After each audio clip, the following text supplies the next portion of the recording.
Jerome.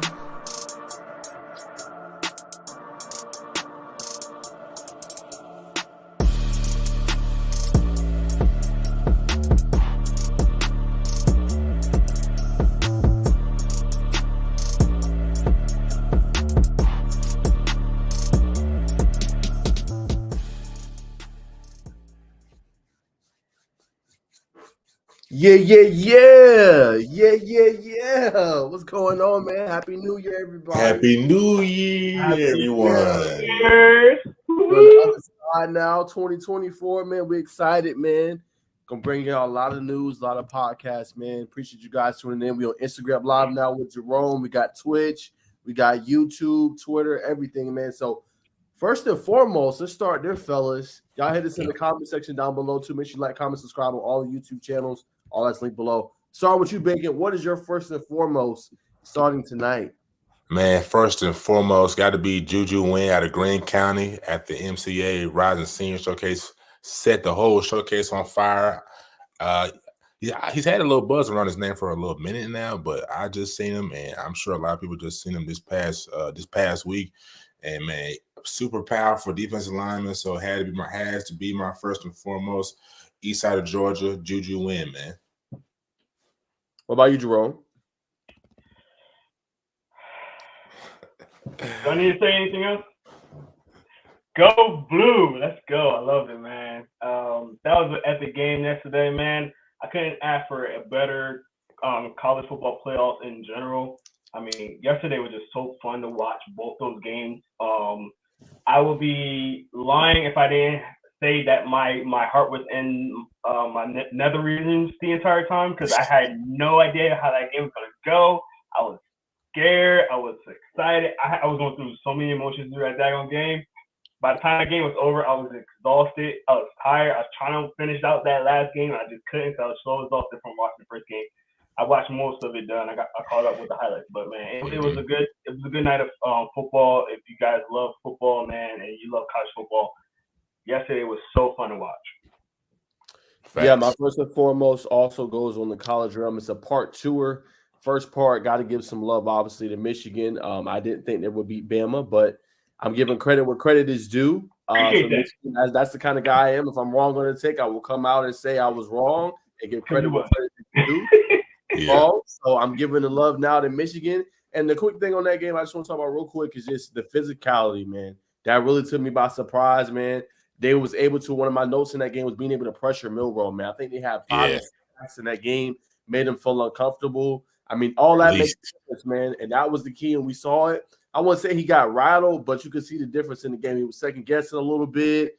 You know, that physicality Michigan played with that defense, it kept them in the game when they were man, offensively, start that game, man, they were struggling. But that defense felt shout out to my boy Caleb Downs, bro. Like, he balled even though that boy stepped out, man, that's what Caleb Downs as a freshman, man. I'm like, dude, we're going to lose to a guy that I know from Georgia, man. What the heck? So shout out to Caleb. And then my part two real quick is just Michael Penix Jr., man. That dude, I don't get the comp today, man. What Michael Irvin called him Michael Vick. It's not a Michael Vick, man. He's not that elusive. He's not that fast. He's more of a beat you in the pocket kind of a guy. Great accuracy, great awareness, great deep ball, but he can't scrum out of the pocket when he needs to. That kid's off the chain, man. You can almost make the argument, Jerome, he might have got snubbed from the Heisman. No disrespect to Jaden Daniels. Facts. But what he's able to do, 430-plus passing yards, hey, man, he might have got snubbed, man. He's that good. And the experience of the quarterback, last thing, the experience of the quarterbacks, Jerome, really showed in this playoff. Guys that have been there, done that. J.J. McCarthy from lost TCU, came back. You've seen it in that game. And then Michael Penix experience at Washington. I heard another comparison, and you might like this. Joe Burrow. I like that comparison. Joe Burrow? Boy, he can run if he really wanted to. Joe Burrow can run. People don't think that he can run. He can run. He knows how to run. Is that like the same situation that Penix is in? He was a running quarterback at first. I know him from playing in Indiana. So Michigan had to play him before. He was a running quarterback. And then, he got injured a little bit. And then he wound up starting to pass the ball and learn how to pass the ball and escape in the pocket a little bit. And you only run when he needs to it. I feel like that's the same thing with Joe Burrow, especially when he's in the NFL. He got injured in the NFL that he started passing him more instead of being, trying to run and stuff. So I think that was a great comparison in my opinion. So 100% agree, man. So that is the first and foremost, man, for you guys. We got special guests coming on today, Josiah Smith, coming on from Noonan, the linebacker. He should join us momentarily. And we also, guys, got another special guest from Unlock Your Game from Alabama, man. So we're going to give you kind of the Southeast kind of latest. He's going to give us some insight into Alabama. Yeah. And that's what we're trying to do, y'all. We're trying to cover it all. Obviously, all three of us are stationed here in Georgia. We're trying to cover all the Georgia news. But now we're trying to expand a little bit to the Southeast also and get some Bama news in there. Probably start to try to get a little bit of Florida news. I know my guy Jerome has a good connection with IMG Academy and what they're able to do. So we're going to be continuing to do that, man. But I think with Jerome, you ready for him to come on? You ready? Let's rock. Get him in here, Josiah Smith. What's going on, my guy?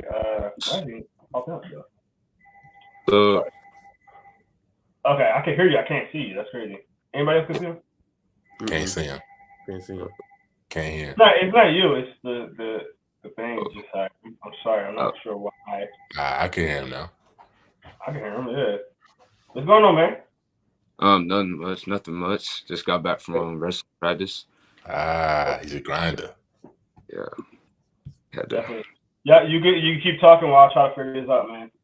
Yeah, but just it's been a couple of weeks since I've been doing wrestling. I took a break, went to the there you go. Oh, what's up? Yeah. To go to the Rising Seer again with my friend. Hopefully I'll be able to get invited next year. So there you go. Yeah. Most definitely. Yeah, it was amazing opportunity. What got you into wrestling? This is your first year doing wrestling, brother? No, I did it last year. Freshman, I think the coach reached out to me. Said come try wrestling. I did pretty good. I think I went 9-1. So my only loss was I think my first varsity match, and it was a real good kid, and so I learned from there, and then finished out the year undefeated. So got a couple medals and stuff for some tournaments, but yeah. Nice. Tough. Well, obviously you just told the people you're a wrestler, but kind of just tell the people a little bit about yourself. Introduce yourself to those who don't know the great person on and off the field who Josiah Smith is, brother. Okay. My name is Josiah Smith. Class of 2026. I'm in the 10th grade. I get all A's. I made the honor roll. National Honor Society. I think that's what it is. National Honor Society. Big. I think 3.8 GPA. Got I think 1 AP credit right now for college. I've been playing football since I was 5. I know how to play the piano too. Okay. Yeah. So, but I'm a big sport guy. Yeah. Speaking of being a big sports guy, man, I heard through the grapevine, you know what I'm saying, you got a little Jackie Robinson in you stole home back in your Little League days, man. So what's up? You got the Brave shirt on? So yeah, I played baseball, baseball and basketball. Basketball I dropped off a little bit earlier, but baseball I kept going until last year. Broke my ankle trying out for the high school team. I was some kid hit a ground out, but I was just running the second, was gonna go slide in, just knew it from impact that I broke my ankle. Right after that, I went to the hospital, told me I broke my fibula, and that was it. Surgery, I missed out on spring, and that's why I'm glad that I am here now. So I know I can get back into spring, meet some of the coaches that came down here.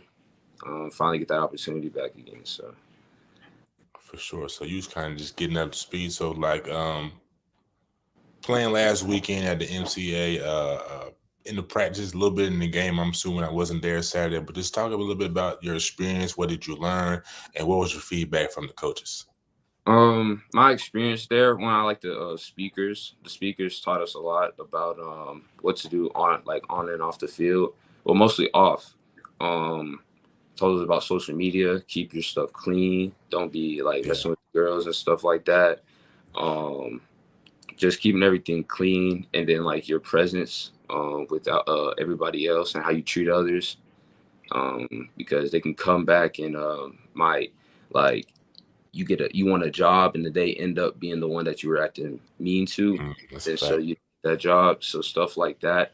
But football wise, they taught me different techniques, how to block shed stuff. And then it was just the players there. Obviously they're a little bit bigger than bigger than the people I usually go against. A lot of talent there, so it was good going up against those group of guys and like having to like kind of get my muscle up and start like I got to get at it because these guys are a little bit bigger than me. So it was cool. It was a great experience for that. Most definitely. I didn't know you missed spring, but Noonan had a down year this year. But you still were what's it, fourth on the team in solo tackles. That's impressive in itself, man. So just you play a linebacker. Just from watching your film, man, you got a great burst. You read the backfield real well. So what kind of got you to where you're at right now, skill wise, man? Skill wise, I think I found it. My skill was 7th grade. 7th grade, I was 203 and like 5'8", so I was real chunky and fat from that COVID, and so got in summer of 7th grade, and I think it was Coach Brown at the time. He coaches at Paulding County now, but got in there. He was the weight training coach, and got in there first month of gym. We only got because I went to the Noonan High School camp, the kids camp. Mm-hmm. And he said, hey, you come on to the workouts, we'll help you out and stuff. And so got in there. And I think first month I was doing 225 at the end of the first month and I was like repping it. And I was like, that's when I knew like I could do something. So 8th grade year, I was going to 8th grade year, like I can do something here. And so 8th grade year, I think I averaged 10 tackles a game in middle school. Yeah. So that's when I knew I was playing Mike. So I was like, oh yeah, I know I'm finna go crazy. So going into 9th grade, I was like, I got all this. I cut down weight. I'm going into this. And after that, I just shoot off. I knew they moved me to the outside, I think, outside at nickel at Sam. And I just could read it from like looking outside in. I had to learn how to like read, like if the option, like how the quarterback, if the running back's to your side, you got to play quarterback and all that stuff. It was just a great coaching that was around me. And then learning from Ashton, he also helped me out a lot too. Yeah, Ashton Hampton, yeah. Was a Georgia Tech player. I think he's transferred somewhere else this year, right? If I'm not mistaken. He's in the portal, I think, right now. Yeah. That's it. Yeah, kid, you smart. You know what I'm saying? For those who watch, you can definitely hear it in this conversation, the way he breaks it down. We got a comment. I can't really see it right now, but moving on to the next couple questions. You know what I'm saying? You're no stranger to being around big players. You know what I'm saying? With Rodney Colton right now, one of the highest rated 2026s, as well as you met Trav at the 2022 Hero South 707. So just talk a little bit about that interaction with Trav. Interaction. So we were at a tournament. 7-on-7 tournament, and I keep hearing people around me like Travis is here. I'm like, what are you talking about? And so we start seeing like a group of people just start walking up, and we're like, oh snap! And then we see him, we're like, oh, he's coaching the team. So we walk over there, get a couple of pitches because it's like it was Travis Hunter, and so right.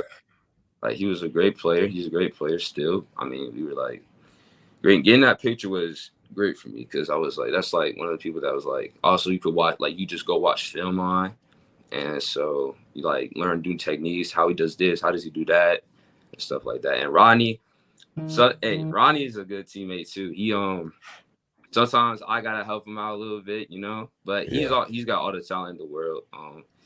He really doesn't need much. He's really just all around player. So, but I help him out, he helps me out, and we just help each other out at the end of the day. So. That's it. That's the way it should be, man. But last couple of questions from me, and I'm gonna pass it to the brothers because I know that they itching to ask you a question, man. Going into your junior season, that's right. Going into your junior season, what's some goals for yourself? What you want to improve on? What type of offers you want to bring in? Just what you want to do with some of these New Year's resolutions that you got. So, New Year's resolution is definitely got to ball out. So last year I got 1 pick, so I'm thinking 3 picks this year. maybe five picks. Yeah. 90 tackles. Got to get some more tackles. I think I need to show out this spring because of all the time I missed. I think if I was in spring last year, I would have had all the offers. Because I think I would have had all the skills that would have impressed the coaches. And so I definitely know I got them now. So I think just get better, keep getting my weight up, keep benching, keep staying in the weight room, just keep improving, and definitely get some O's at this summer during the spring, and just ball out next season. Get first team, all region, all state, all that. Facts. I forgot to mention, man. Honorable mention. Region 5, 6A. Want to put that out there for you, man. Congratulations on that.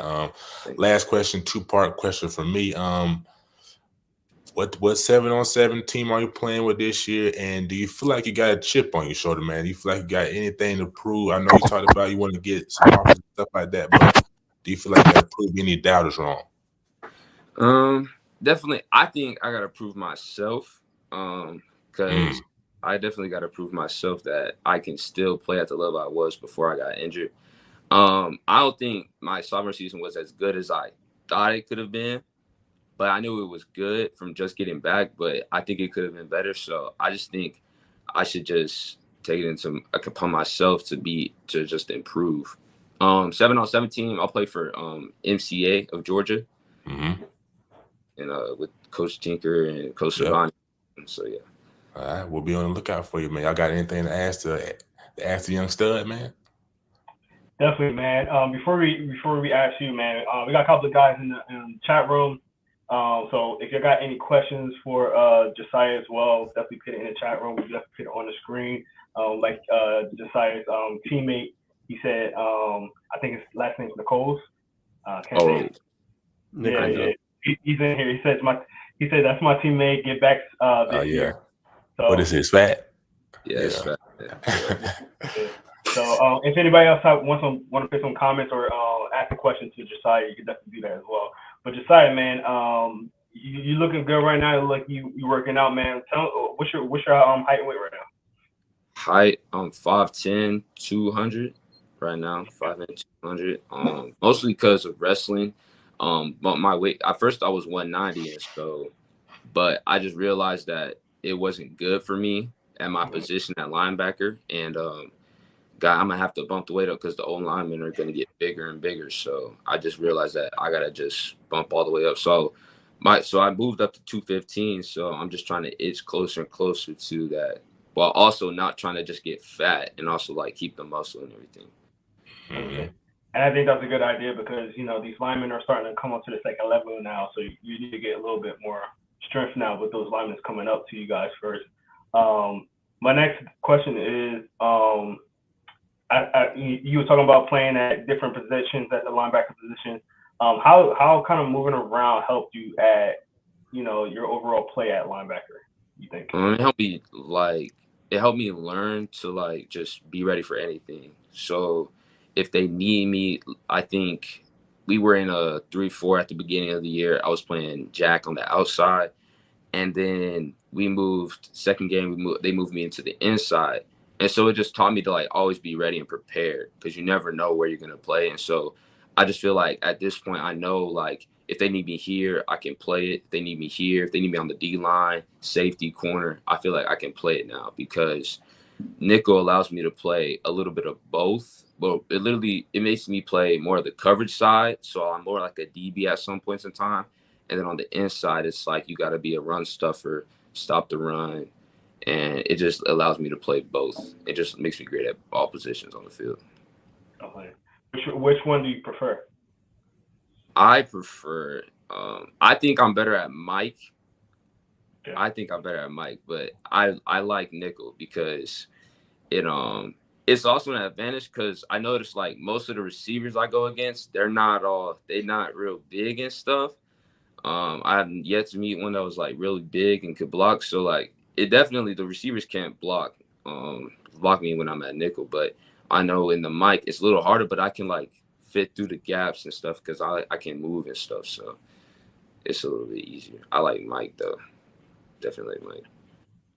Definitely, man. Definitely. You got something? Yeah, man. I want to ask you. Obviously, we see a lot in kind of college football. You have to be able to have that versatility, right? We see it more in high school now too, right? As you mentioned, playing in different positions. So, talk a little bit about the coverages, right? Obviously, in high school, you got the cover threes. Won't see cover two so much. Kind of see some shell and stuff like that. But talk about having to guard sometimes those big athletic tight ends that are only getting better and better here, especially here in the state of Georgia. You got about 6 or 7 guys that are top 100 targets here in Georgia. So talk about having to play that in coverage and what you have to be prepared for, just playing against those guys that are real athletic and playing them in zone coverage. So mentally, our coverage is a little bit different. We actually take the backside safety and man him to the number 3. If he goes vertical, he has to take him. But sometimes I like to, if I see it, I might just go get it. I think one play this year against East Paulding, I caught a pick. There was a tight end, number 3. He ran a hitch. I saw it. I broke on it. Thought I was going to break it up. I ended up pulling the ball out, so I got a pick. But realized that it was like sometimes it's like you got to let him have it, but sometimes it's like it's so far away. Like him getting to that hitch wouldn't have happened. And so that would have been like a first down or something. And so that changed the game because it gave us the ball back, gave us the momentum. But yeah, so I think sometimes if it's like a long distance, if it's a seam that he's got to like wait to hold it, I think I'll let him get it. But if it's like a short down the distance and it's like he can just throw it right now, I might hold it and just wait for that because I already know it's coming because they always run it every team I think we've played runs like the same type of scheme against us. So I usually see it from there. So. Nice, man. And great breakdown by you. I always wonder with linebackers, like how do you kind of know like when to take it and when to not? So great breakdown from you, especially to our audience. I want to ask too, man. I know you talked about bulking up and getting bigger. We definitely see it now. So kind of talk about it's kind of your nutrition, man. Like how is the eating going and things like that? How often do you work out? You're working out 6 days a week? Are you doing 2 a days? Like I know you say you want to get bigger. So how does that workout regimen look like? And how does kind of your diet and nutrition kind of look like to get all that together so you're ready? So I on a regular before the break. So this is a regular day. We go weight training. I usually had weight training and wrestling back to back. So as soon as I got done with weight training, because I think we like maxed out towards the end. So we maxing out, doing all the weights and stuff. So I'm coming out sweating, but I gotta go straight from that to straight to wrestling. So like there's like no breaks after that. So I usually eat like a big meal, like a pasta, some chicken, definitely a lot of protein so I can put that stuff back in my system. Water, definitely got to drink water. And then I just keep the weight heavy, or not as heavy, but just make sure I'm like not skipping reps, making sure I'm getting all the reps, keeping the percentages, how the coach wants it. But yeah, I just really coach. Our strength coach is the best strength coach in Georgia. He's the best strength coach in Georgia. Coach Dano is literally the best. He keeps us right. Talk a little bit about him and that relationship you got with your strength coach. How that's just affected you and helped your game out and players on your team. So I think he was there 8th grade when I got there in the spring. That was his first year. I knew from then. When I first met him, I said he's crazy. Like he is crazy. When you see him, he's like absolutely wild. But once I started getting a relationship with him, it was like he's just trying to make us better. He's just passionate about it, and so it was really like he always keeps us pushing, keeps us going, makes us better. Always pushes me to get better, make sure I get all my reps, maybe even a little more reps. Make sure I if he's like that was a little easy, how about you put a little bit more on there? And then if I don't get it, he'll be like, just go down a little bit. He helps us with that type of stuff, like making sure we get the most out of everything we do.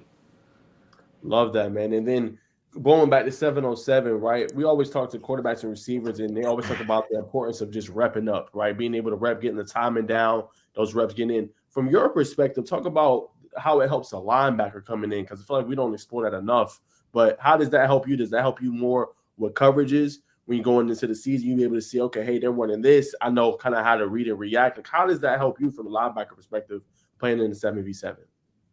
Playing in 7v7, it's a lot of more So like that man-on-man type aspect, that definitely gets me better. The coverages, covering one-on-one, that's what it helps me with. It definitely does. It improves my zone too. Reading the quarterback's eyes, like when he's looking this way, making sure I don't overly commit because he could just be looking me off to throw it to the slant coming back door. So then I know that that definitely helps with that.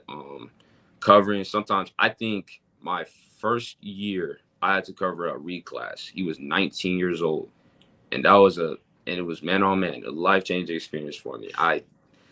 It was definitely a life changing experience. I had to know, had to react to his cuts and stuff. It was a lot, and so I knew that from right there that I had to get better at my man. And so as tournaments went on, I started getting better at my man coverage. Started learning like when most of the times when the back gets this big loop, it's going to be a wheel route. So just sit over top and just wait for him. So I started learning how like people they run it differently, but it's really the same thing.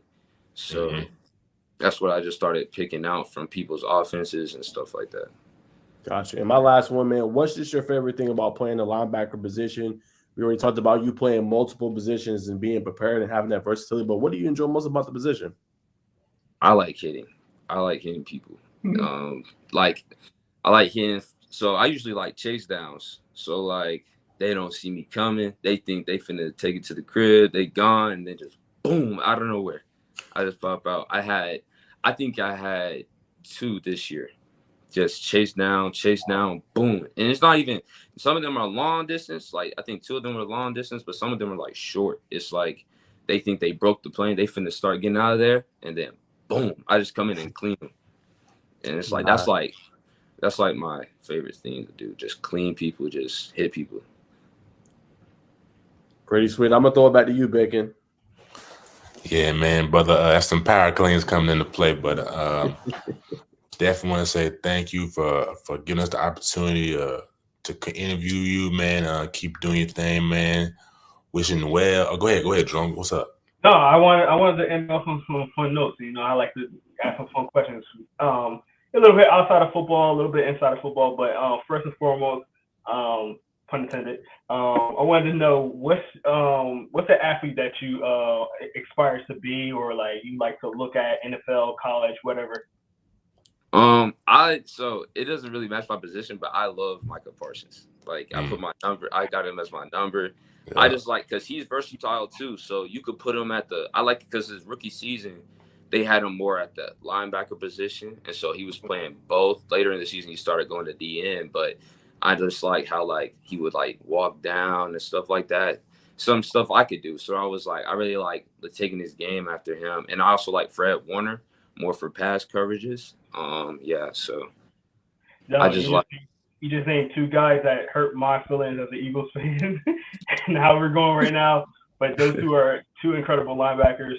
I wanted to get a little bit into like your hobbies, man. You talked about you being you like wrestling, or you do wrestling, and I know wrestling that you're talking about in high school is different from the WWE. But if you do watch WWE, is there a guy that you kind of watch that you like to look at? Not really. It's not like it's so different. That's because that's the mindset I came in with. I was like, it's probably like some WWE type stuff. People gonna be flipping off the rings, people gonna just be flipping and stuff. But when I got in, it's just straight dogs. Like they're like you wouldn't like when you walk in, you would be like, this guy's skinny, he's not really good, he's not really gonna do nothing. There's some dogs. The skinnier ones are really the dogs for real. They like they get after it. And so I walked in, I was like, what is this? And now that I know, it's like, I just started like looking at like wrestlers and stuff. I don't know any other names, but I know like the big schools like Penn State and Iowa, they usually have the better wrestlers. So I might watch a little bit of film. I might watch like some of my people, my weight class wrestle. And so, yeah, I usually just watch that stuff. Okay. Now, you talked about being a musician, playing, the piano. Who's your favorite musician? On piano? Any music singer, rapper, whoever you want to just name drop. Favorite? Oh man. This one's good. Jackson's okay. You know Jackson White, Bacon? Jackson White. Yeah. Who is he from, bro? He's our D lineman. Oh, okay. I thought you were talking about musician. Yeah. You know, so his favorite rapper is Rod Wave. I like Rod Wave. My mom doesn't know who Rod Wave is, but I like Rod Wave. Come on, mom. He just like it's like soothing sometimes. It's like it'll just get you right. It depends. They say that his songs are like just sad and just, but I think if you look at it the right way, it's just cool. Yeah. And it ain't even November. Now, I want to my last few questions real quick because it's gonna be team oriented. You got some of your teammates in here and listen to this, so obviously I want to ask these questions. Who is the goofiest on your team? Goofiest on my team, probably Fat. He's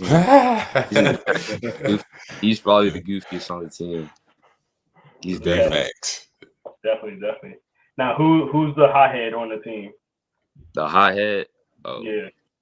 Javion Henson. He's a hothead in the right way because he'll get after you. Like he really get after you. He's our best O-liner. I think he made. He was a region. I think he might have been first region in our region. I think he might have been. So he's a real dog too, Javion. Yeah. Definitely. And last one, who has the weirdest pregame tradition? Oh man, weirdest pregame tradition. I know one they used to get bad at Jameer Scandrick. He's a senior. He was a senior this year, but he used to. I'm saying like everybody's like be quiet. He'd just be in the back just like singing he just be screaming like oh man, everybody just screaming at him just shut up, and he's just back there screaming just getting ready for the game. Yeah, he's just acting wild. I was like, that's cool. Definitely, man. Definitely. Appreciate that. You're welcome. All right, man. Yeah, man. I'll close that, man. Brother, appreciate you for tuning in with us, man. Much love. Keep doing your thing, man. God got something special in store for you, so stay focused on you, lock in on yourself, brother. And peace and love from the first and foremost family, my friend. Thank you. Thank you for having me. For sure. Much love, brother. Good work, man. Thank you. All right, guys. So there goes Josiah Smith. Great guest. That was all Bacon Network right there. Off on Bacon. You can check him right there, man. So good job, man. Our brother is working, man. I feel like I got the first couple. And got some good guests on today, man. So before we bring on the next one, we'll talk just a little bit about what we've seen from the All-Star games and then try to bring our next guest on. But good job, Bacon, man. That was a great guest. Seemed like a real smart, humble kid. For sure. Really just no BS, man. Straight business, man. So shout out to Bacon, man, on getting that great guest. That's how we do it out here in Noonan, dog. I'm already knowing. So Jerome, man, let's go ahead and start, man. Me and you was both there, man. So we got to give our takeaways. I know Bacon was at Rise of Seniors game, so we're gonna talk about that.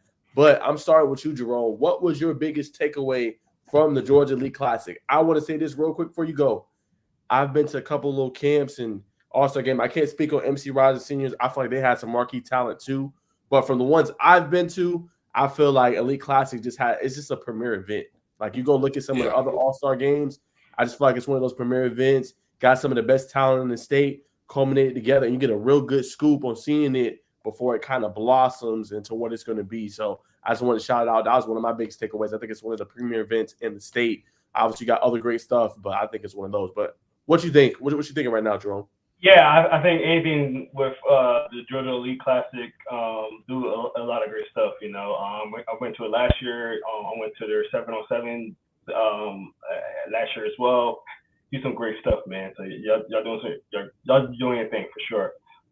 The thing that stood out to me, and I know that's gonna be the hot topic of anything, but that sophomore game, the last game of the day, man, that game was good. I mean, we were getting blowouts, we were getting low scoring games, defensive games the entire day. We got to them sophomores, and it's funny because we was all talking about it before the game started, and it was the best game. It didn't disappoint. You know, a very close game. I think it was 30-31, I believe the final score was. High scoring. Very high scoring. Very entertaining. You know, a lot of talent out there. You had Andrew Beard out there. You had a couple of guys out there. I can't think about them on top of my head right now. But I mean, it was a very exciting game. That game was good. I didn't get to see the seniors or the eighth graders and the freshmen, but I did see the last two. Yeah, the freshman. No, you seen freshman. Yeah, freshman was the last one. It was the seventh graders. Yeah. I got there a little late that day, but yeah, man, it was a great event. Just like every year, man. Y'all know how to pull out that talent over there. So I thought it was an incredible game for sure. Yeah, 100%, man. My biggest takeaway, man, I think Prince Ave, man, they did. We talk about the team that's just reloaded. I mean, they've done that, man. They got some dudes on the offensive line that they bringing in and bringing back. I mean, I think they're gonna be really special, man. Gabe Prince, they got some dudes, man, and that quarterback, bro, Ben Mustard, man. I think he's gonna be a national prospect. 2027 class coming up. Bacon will be a sophomore. I mean, you can go back and look at the YouTube page. I think you were on it. Bacon, you shared a couple clips, I believe. But man, just the plays he was making, man, was just off the charts, man. I mean, just a playmaker, good throw off the run, got, you know, multiple eyes on him. I think Chad Simmons commented on him. Jeremy did as well. And as I was telling Jeremy, man, you can ask Jerome. I was telling him, I said, man, this is the game like you want to be at, that sophomore freshman. I said, man, it's brewing with talent all over. And then now, you know, usually have kind of the shorter, kind of smaller receivers. They got a dude in CJ Dockery. Man, the dude's a stud, 6'2", good size, long, athletic. Had 3 touchdowns, helped Aaron Follow break that big record. Trevor Lawrence's record. I think they're special as well. It's just, man, if any game you could have been at Bacon, that sophomore freshman was off the chain, man. I mean, just talent all over. Grant Hovland, you had Teddy Gerard, you had DJ Rump, you had Christian Pancake Hunter. Max Brown had the key stop late, making a big hit on the play. Them 2 receivers that people sleeping on out there at Cambridge, man. Craig Dandridge and then Hudson Cochera, like both of them can ball, man. Now it's going to be how good is the quarterback going to be for their program next season? Can he get them the ball? Because those dudes made big time catches on the final drive to even make this, you know, such an exciting finish. But yeah, man, it's just talent all over, man. I mean, it's just really special. I'm trying to think what else stood out to me. 7th and 8th grade, man. I mean, Grayson, once again, like, you know, you go look at them. They young boys. Like they gonna be good again. Like Bryson Hurst looked good.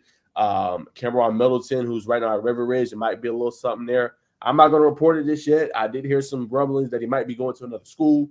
I'm gonna wait to report on that. I think I know the school, but I'm gonna wait, hold out on that one. But Grayson got some dogs. Milton, once again, the dude Keelan Wansley, he caught the game-winning catch late in the game. Y'all seen that on my Twitter. I think y'all both liked and retweeted it. That kid's special. I mean, just the pipeline that these teams have, the Graysons, the Miltons, the Prince Avenue Christians. Cartersville got some dudes, man. Caden Kent, he was special. I mean, it's just all over. Athens, Davenport. I could just keep going on and on. I mean, it was a special event. Really enjoyed it. Rusty does a great job of getting his talent to come in and putting them on the radar early, man. And if I had to tell any kid, hey, what should I do? I'm in 7th grade. I'm in 8th grade. I'm 9th grade. If you can get an invite to the Elite Classic, I think that is a premier event to showcase your talent, put it on the big stage, and get recruited early and start creating some buzz about yourself. That's the premier event to me. I think 7th, 8th, 9th, 10th, 11th if you want to. Like if you want to create a little bit of buzz going into your senior season. But I think those especially helps out a lot. Thanks. And how you do that for the kids that's watching. I know we had a couple kids down my way from Northgate, Kane. Can't remember the old lineman's name right now. Forgive me, brother. Forgive me. But like Rusty said, I think he said it while you was in the booth or when Matt Stewart came in. Kid just put his highlights out there every week. Tagged Rusty. Of course, you got to have good film, but just being relentless and believing in yourself and tagging the big influencers or just tagging people like Rusty, it goes a long way, man. You may not think they see it, but that 1-2 weeks in a row, they're going to see like, oh, man, this. And then you keep seeing your name. So just believe in yourself. Keep shining yourself out, man. It'll happen for you. I want to bring up one more quick point before we go to your game, Bacon. Great point by you, what you just made. I want to kind of expound on that a little bit too. Kids, man, look, y'all got to stop tagging people that don't like or retweet your stuff too. You know, and I'm not saying that Rusty's going to do it. Rusty's going to visit your stuff. That's when you definitely want to tag. Chad Simmons when you want to tag. But I'm just saying, like, some of these guys not even liking retweeting y'all stuff. Like, if we do inside the hashes, He's gonna like retweet your stuff, give you exposure over close to 8,000 followers. I think you got on Twitter. Bacon Network. How much you got? Over 8,000. Over 8,000. I was trying to 8.2. 8.2. I try to have it right. Bacon's gonna do it. Bacon's there, 1,500 followers. Yeah. Tag him. He gonna like and retweet all day. Y'all throw me on there. You can ask these two. I like and retweet all day. So my big thing is this: tag people, man. That's gonna look at your stuff and be able to get it out there so more eyes can see it. Because that's really what it is, man. Get more eyes to it, the better it is. Sometimes you guys tag people and they're not even looking at it. You only get a little bit. You know what I'm saying, from what you really should get. So I wanted to point that out there as well. I think that's another crucial. It's crazy you say that because we just got like 5 or 6 not head coaches, but coaches in college football that's following us, which is like, oh, okay. So hey man, they use good pipelines to find a recruit. So make sure you tagging the right people and doing that. Before Bacon go on, we want to point out a couple of names. Now that I got the roster up right now. But Ben Messer from Prince Ave, I know you mentioned something, but he was playing outstanding out there. A lot of unscripted plays, but sometimes you need that as a quarterback. Somebody can, when a play breaks down, he made that happen. And there was a play where we were all looking at him like, he got hit hard, and man just popped up like, yeah, let's celebrate with his team. So I thought that was hilarious. He did that. You got Max Brown, who's Sammy Brown's little brother, looking like that bloodline is just insane right now. He played very well as well. I already mentioned Andrew Beard. They got him actually listed as a linebacker. He played running back the entire time, and he was a boss. He played last year in the Georgia Elite Classic, and we interviewed him there. He had a lot of eyes on him then. Came back into this one. He was like, I'm getting that offensive player, the offensive MVP. And he went out and got there. So shout out to him. DJ Jerome had a really good game. A guy that really at Milton. Yes. Give us a little insight. Give us a little insight, Jerome. I got it really for myself, but give us a little insight on DJ Jerome. I got you. All right, I'll stay with that because he was at yours too, right? Nah, he wasn't at mine, but I remember I seen him somewhere last year or something. But yeah. I like what I saw. And I have to name drop my boy Chad Fairchild. He had a really solid game out there. I had to get him because he's one of those kids that's always tagging us in a lot of his stuff.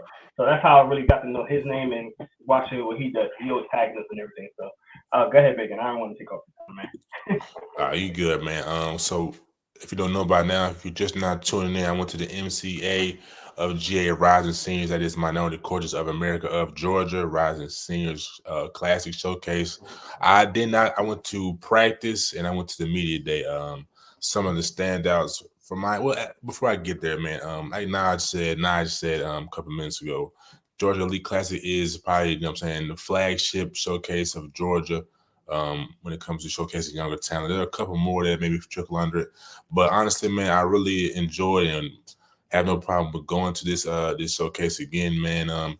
It really showcases mainly a lot of APS kids who don't get a lot of coverage, that are very talented, have good GPAs, all that good stuff. And it also showcases like a kid, like I just mentioned, Juju went from Greene County, not too far from the South Carolina line, East Georgia. So definitely would go to it and recommend it. The live game footage will be out. I talked to Coach Tinker. He said next week, but I'll get into that because that's what people want to hear. Juju win, obviously. Bo Walker was there. Mason Noise was a player of the game Saturday, man. Sensational. I can't wait to the film come out so I can see it. Marcus Andrews, a name that needs to be known, 2025 senior, first team, O lineman, second team D lineman, was really the only one at a team dedication, which was his teammate that really stuck with him in practice. So I have to put his name out there. Marcus Andrews of Stevenson High School, baller. Another high touted recruit, Jonte Gilbert, was out there. He made some noise. Day 2 practice, I was not there, but Jonte is he's easy top top 15 Georgia class 2025 next year, and Georgia is loaded. We will talk about that a little later. Jalen Hollywood Bell, another big name. Go ahead, brother. Go ahead. I said that's my guy. That's my guy. Oh yeah. I know you up there in Gracie. You know what I'm saying? You might. I'm surprised you ain't got no G-shirts in the background. Zion Lawson out of Manuel Jackson, another 2025 defensive end, kind of a hybrid guy, outside linebackers, special. Got a great get off, very strong, very physical at the point of attack. So is CJ Favors?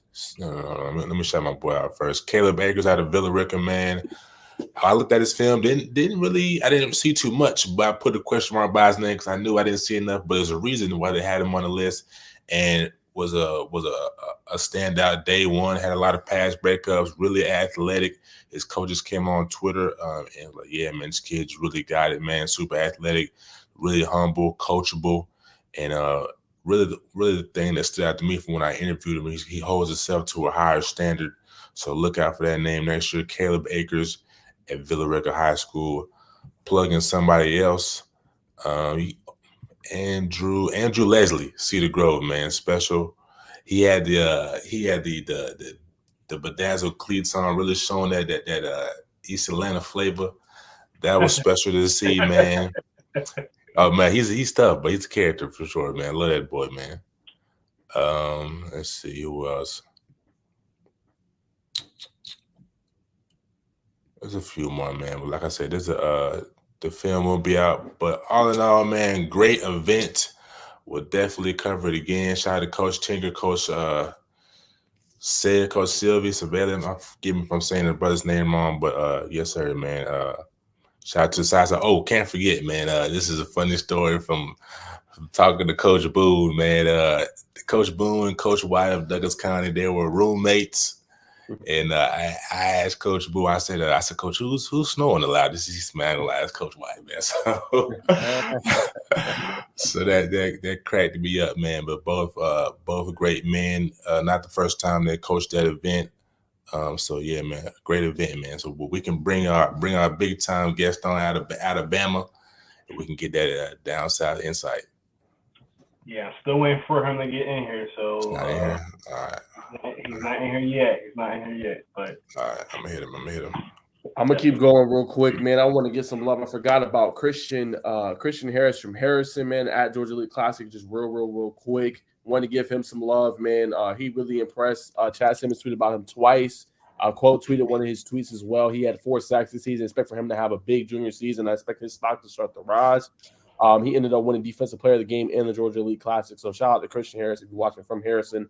Had a phenomenal time at Georgia Elite Classic. He was big time. The other one I tweeted about him, I think that was Saturday, Jamari Harold from Norcross.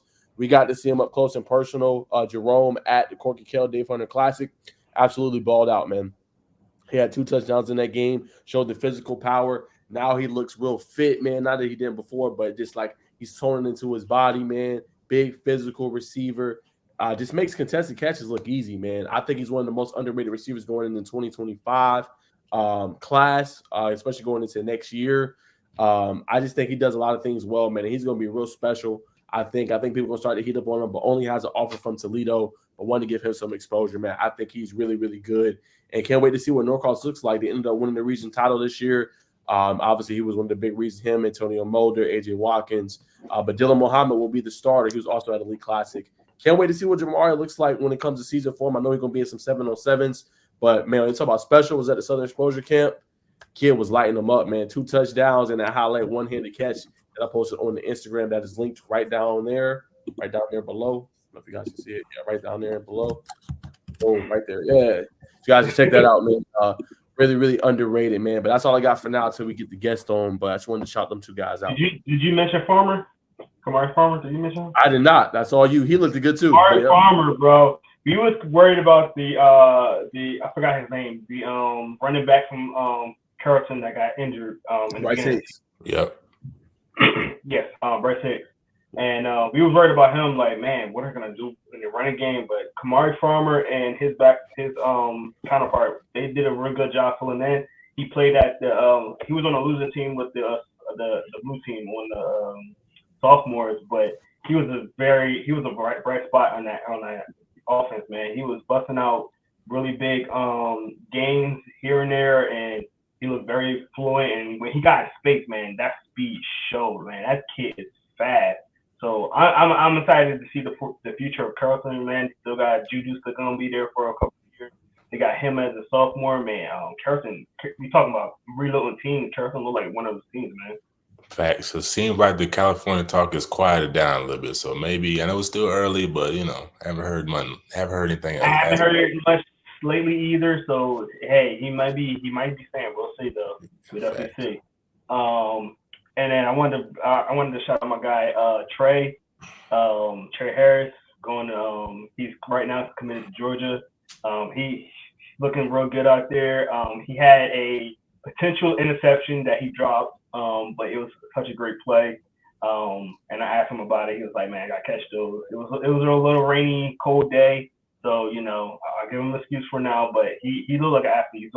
He was always around the ball. He didn't always make the play, but like he was always around the ball. And that interception that he could have had was probably going to be the play for him. Can't hang on to it. It's all right, but he's another guy that during that whole thing, I thought he played very well as well. We got a comment from Josiah Smith. The MCA's Rising Senior event was, I'm not sure what that is, but we're gonna say was full of phenomenal athletes in terms of the real talk, the sessions, and the college like experience. Oh, it was beneficial. Sorry, man. Beneficial. Without a doubt, man. High class, top level. Had the boys in the hotel, two to a room, man. A lot of boys came in, man. It's gonna be 3 or 4 to a room. Nah, Coach Tink, they got you. 2 to the room. Oh, you good? You good, baby. You good. Yeah, but top flight event, man. Had events. Had the practice facilities in Midtown at the stadium, Lakewood. The kids loved it. It was a great event, man. I watched Javon Favors, man. If you don't know the name, Javon Favors, man, really under-scouted linebacker, safety hybrid. Heard from his trainer, as could be what's holding him back is him playing linebacker. I feel like he can play both, quick, dynamic linebacker. But while we buy a little bit more time from our guest, man, we're gonna give him a little bit more time. I called him, I texted him, but we'll give him a little bit more time. How was y'all New Year's? Did y'all get it, Lady Titty, or y'all was just chilling inside indoors? Okay. I had a mix New Year's. Obviously, I stayed home. I was chilling. You said you was mixing. What you was mixing? Yo, you just funny. Nah, I was chilling. I had a a lot of work. I just moved in as well, so been between the two. Moving is hard, bro. Like moving is just crazy. You did it by yourself? Yep. There, I came by myself. Come on, man. We ain't nothing but a phone call. I'm almost there. I'm like 95% there now. Like in the future, you're gonna see like the background's gonna be all different and stuff. Like I'm still working out the kinks, but I got myself a nice little desk right here, dual monitor right here. Chilling out. So it's coming along. It's coming along.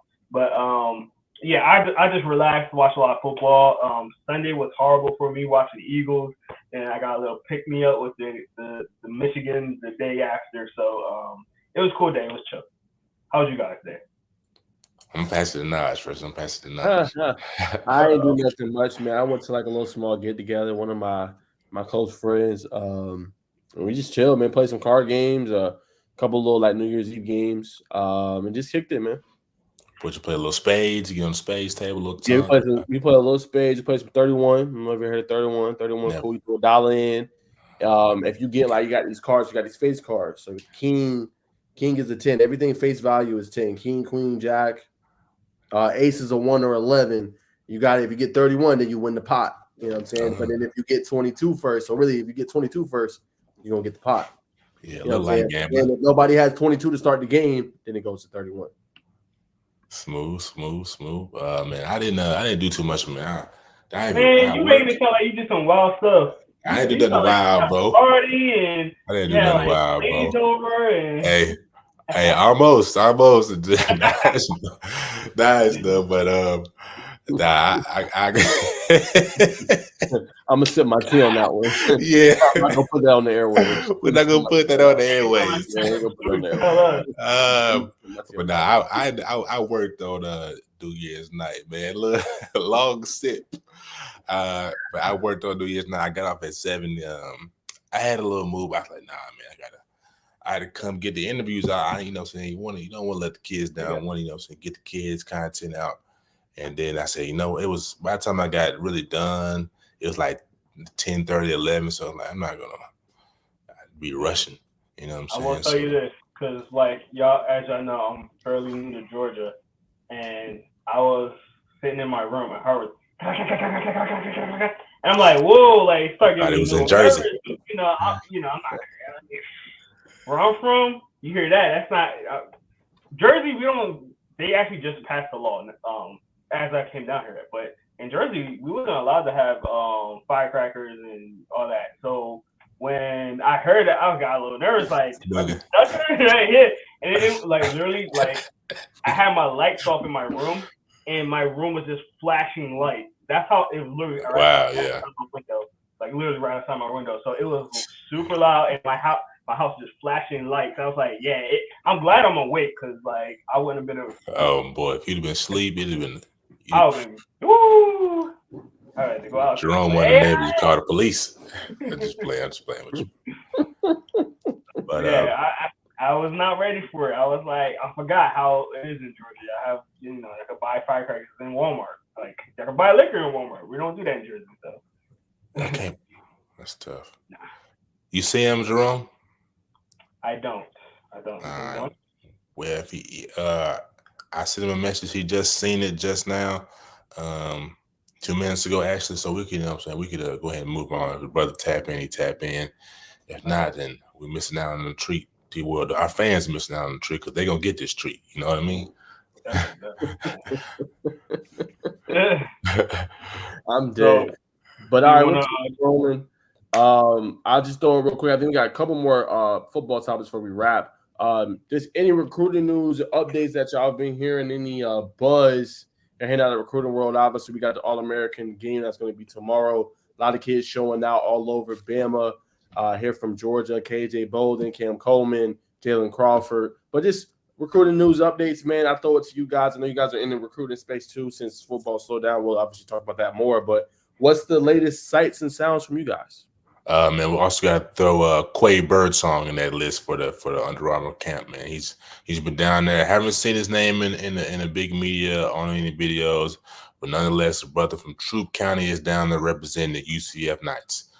And DeBron Gatlin's been making some noise with his 2024 quarterback Dante Reno.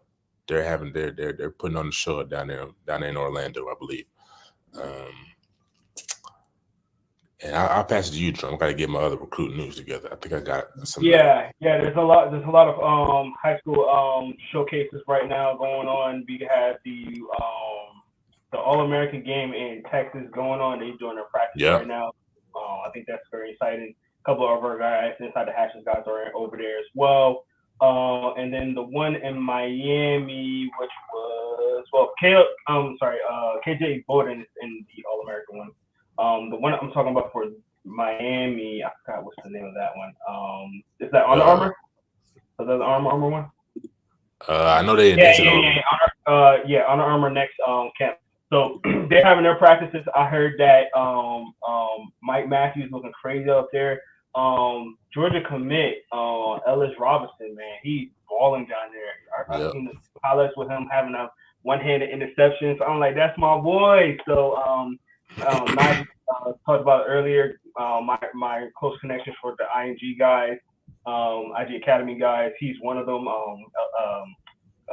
Ellis over there, UGA commit. So if you guys like UGA down here in Georgia, that's a guy that you guys should definitely have an eye on. He might have that Caleb Downs effect where he's going to come in as a freshman. He might start as a freshman. Speaking of that, Georgia just had a cornerback going in the transfer portal just now. I just passed the name Julian Humphrey He's in the transfer portal, so Georgia might need that help at the cornerback position anyway, because two of their cornerbacks are going to the Senior Bowl this year, which I'm going to in a few weeks. So yeah, so Georgia's gonna have to reload, and Ellis might be a guy that you guys might want to keep an eye on to keep that name out there, because it's seeming like he's going to be a quick starter, just like a Caleb Downs, who we just mentioned earlier. So shout out to all the Georgia guys that are down there, man. All the ING Academy guys, got a couple of them.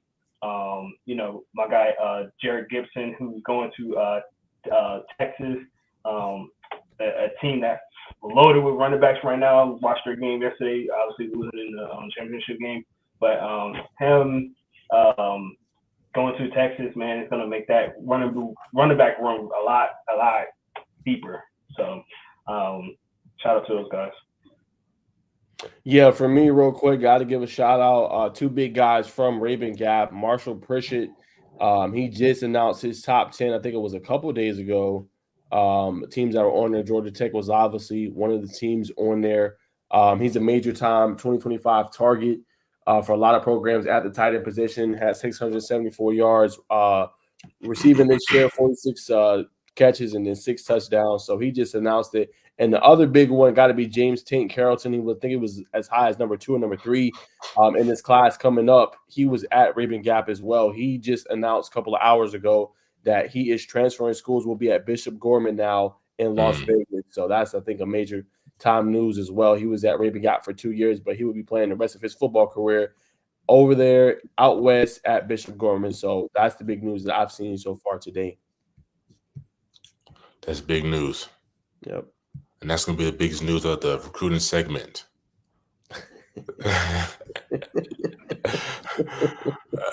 Yep. That's all we got for there. I think we got one more football topic to wrap. I know Jerome was discussing a potential top 25 players in the state. So I don't know if we want to discuss that separately. We'll talk a little bit about it on the show. We can tap into it since our just income. We can tap into it a little bit. Yeah. Yeah. So I mean, what are y'all thinking, man? I guess just throw some names out. Obviously, we're not going to construct the full top 25. We'll probably end up revealing it next show, but we can just discuss it a little bit. Who are some guys y'all want to throw in that mix, man? I ain't gonna lie to you. This is a banger. A lot of people have. Well, this may be a surprise to some, but I got Zayden Walker. This is in the state. Yeah, Zayden Walker. I got Zayden Walker number 1.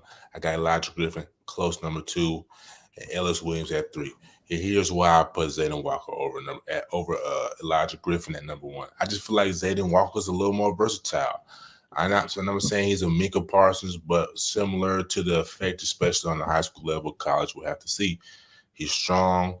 He come off the edge, bring pressure. Obviously, he's a real good coverage linebacker, game wrecker. So, and when you kind of double, as we've seen in the state championship, I mean, we know he made plays, but it got a couple bodies, multiple bodies on Elijah, kind of diluted his stain on the game, so to speak, at the bends. So that's why I'm gonna take Zayden Walker over Elijah Griffin. I'm not taking nothing from him. Obviously, I put him at number 2, and Ellis Williams, dynamic tight end, man, big body.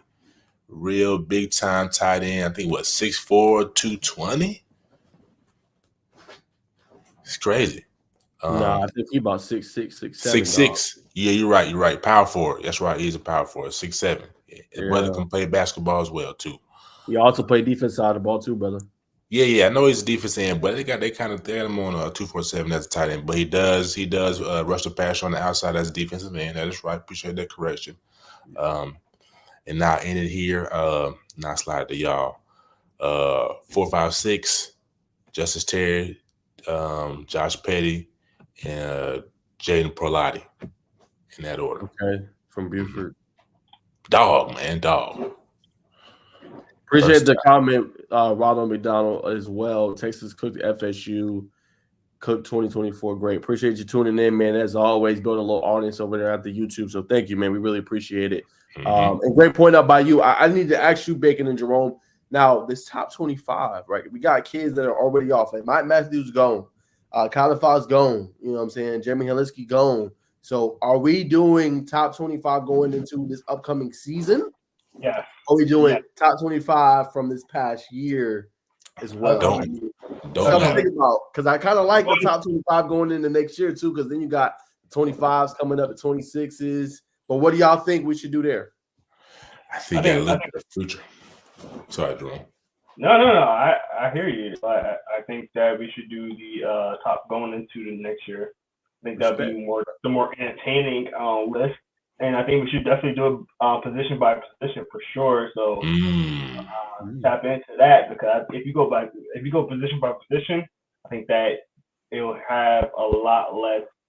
We can get a lot more people on it. 1, 2, we can spread out between podcasts, because we have to get content, and then 3, we can bring on a couple of these guys at certain positions, and maybe you can have them argue it out a little bit. Like, hey, like I'm in top 25. I should be higher than this guy. Why you higher? Right. You know what I mean? So hey, I think that'd be cool to do stuff like that too, man. But yeah, just to throw a couple of names, man. I know this name is kind of out there already, and Najee already mentioned his name, but TJ Riley, man, he from Milton. Lord. Dog, man. He's definitely gonna be in that list somewhere, I think. Lord. For sure. My guy over there at in Parkview, obviously, we got Matthews leaving, we got Jalen leaving. Hey, what about Zealous Hicks, man? Zealous Hicks is gonna be a big name over there. Played both wide receiver and DB. I think he's gonna have to be there. And I definitely can't forget my boy AG4, Aaron Gregory. Oh my goodness. I know he's gonna be on there for sure. So just a couple of names, just a little teaser on my side as far as the wide receivers spot. But I know when we make our list, it's gonna be definitely fun to see, who we pick on there, man. It's gonna be collaborative effort. We're gonna kind of throw some names in there. That's gonna kind of break it down a little bit. We're gonna make a graphic for it, so it's gonna be fun, man. It's gonna be fun. Facts. Yeah, for sure, man, for sure. Me, man, my locks, it got to be. I think he one of the best ones in the state, man. I mean, got to go Luke Nickel. I seen him preseason, man, and to do what he did with that offense, obviously he got weapons, man. But to do what he did, man, and go on that big stage and perform at the level he did, I think that's almost for me a lock to be at that position as well. And just real quick to Jerome's point, obviously great bringing up. He's 25, man. That's crazy. Go ahead. I'm sorry, bro. Okay, I forgot he was 25. Yeah, he's 25, man. So he gonna be back next year. But Parkview, you talking about a team that's about to reload. Like, you think, okay, they lost like Matthews, Jalen Crawford. They got Zealous coming back. Obviously, dog, they got 2 dudes like nobody even talking about. Coming up in 27 class, Jalil Parham and then Kevin Caldwell. Are you talking about dogs? Like, no, good, bro. I mean, like, they were standouts in practice. I'm like, didn't Parkview just lose some dudes? Like, and they just reloaded again. It's just like, where did they find these guys from? So I wanted to bring it up as a side note as well, man. But just dogs, obviously. I gotta agree with you on that at the wide receiver position too, Jerome. Obviously got to be Aaron Gregory. I think he's definitely on that list. CJ Watt, obviously that's another lock for me. I'm trying to think of a safety. I feel like I'm missing somebody. Safety? I think Jonte Gilbert should be on that list as well. He's an absolute stud. I feel like I'm missing somebody. I'm gonna throw it. Yeah, I'm gonna throw it to you, Bacon. I feel like I'm missing somebody that was a lock for me that I'm kind of losing. Well, you definitely. I mean, I can't think of anybody from the safeties range right now. So, but definitely Tyler Atkinson, definitely Roddy Colton. Yes, definitely Tyler. Yep, forgot all about him. Definitely can't forget about Julian Lewis. Yeah. Who else? 2026. Sorry, fellas. What's the linebacker out of Dodge County? You know what I'm talking about? Duke Johnson. I think I know who you're talking about. I don't know his name. Yeah. I'm talking about Daryl Johnson. Yeah, Daryl Johnson. Yeah, he's real good. Nope, for sure. Yeah, he'll be on there. Yup, and then I forgot one, Christian Garrett from Prince Ave. That's another one. Yeah, yep. He got to be on there too, man. Yeah. Absolute dog. And then Tavion Usmani Wallace. Chroma at running back. Lord, hey, he got to be on there too, man. From Lee County, yes. Usmani Chroma, like he's on that list too, man. But those are some of the obviously to me the main ones. Definitely gonna be probably locks for that list that we mentioned. Obviously some other guys. I think London Merritt is leaving. I believe he went down south. I know 247 is going to update that. Yeah, I think we talked about that a couple podcasts ago.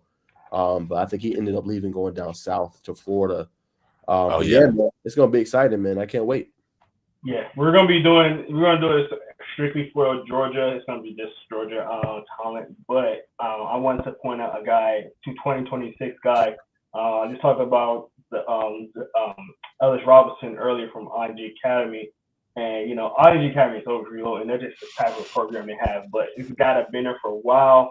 They've watched him since he's a freshman, playing very well. And that Zachary Ford, he's gonna step right in for Ellis over there in IG Academy, man. He's a baller. He got the range. He got that mindset already. He started off really early, getting a lot of playing time as a freshman. So he played a little bit more this year. Played a little bit more safety than corner because they're loaded at corner.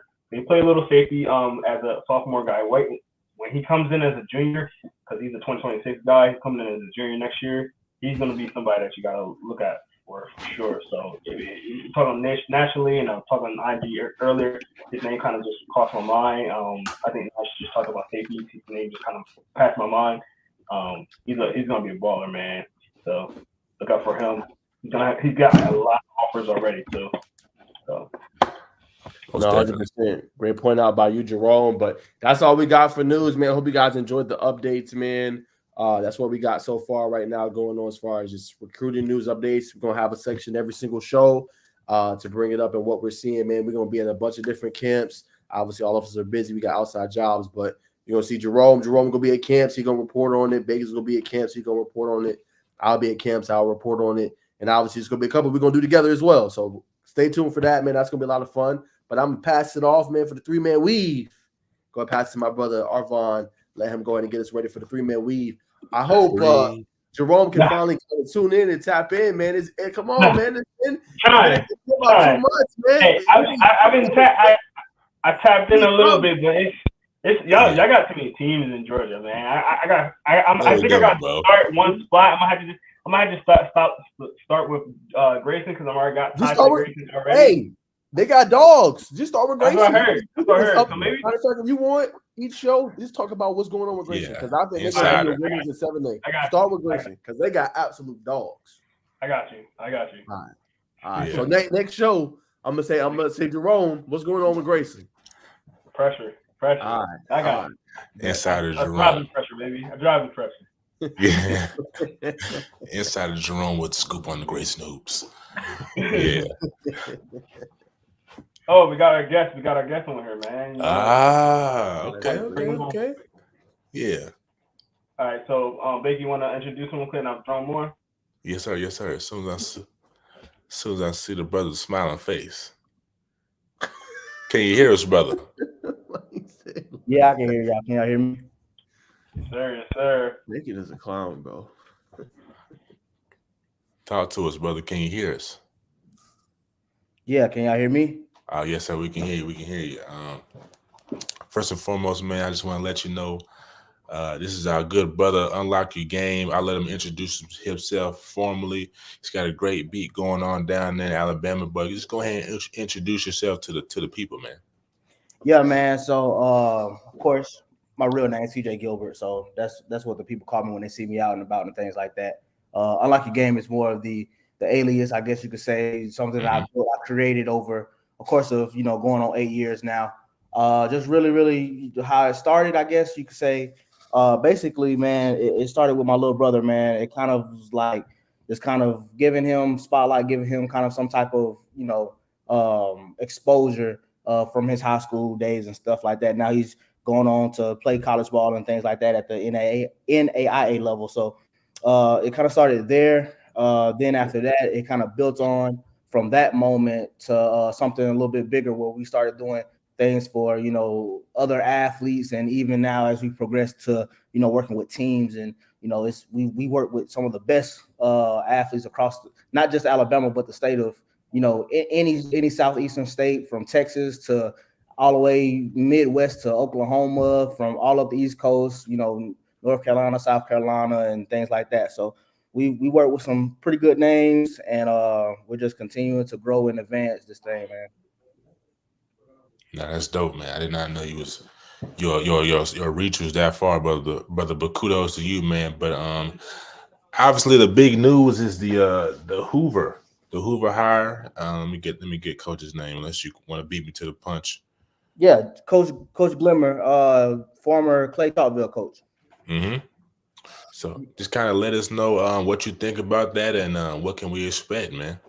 Yeah, so I think the main thing, man, everybody's asking is Hoover back?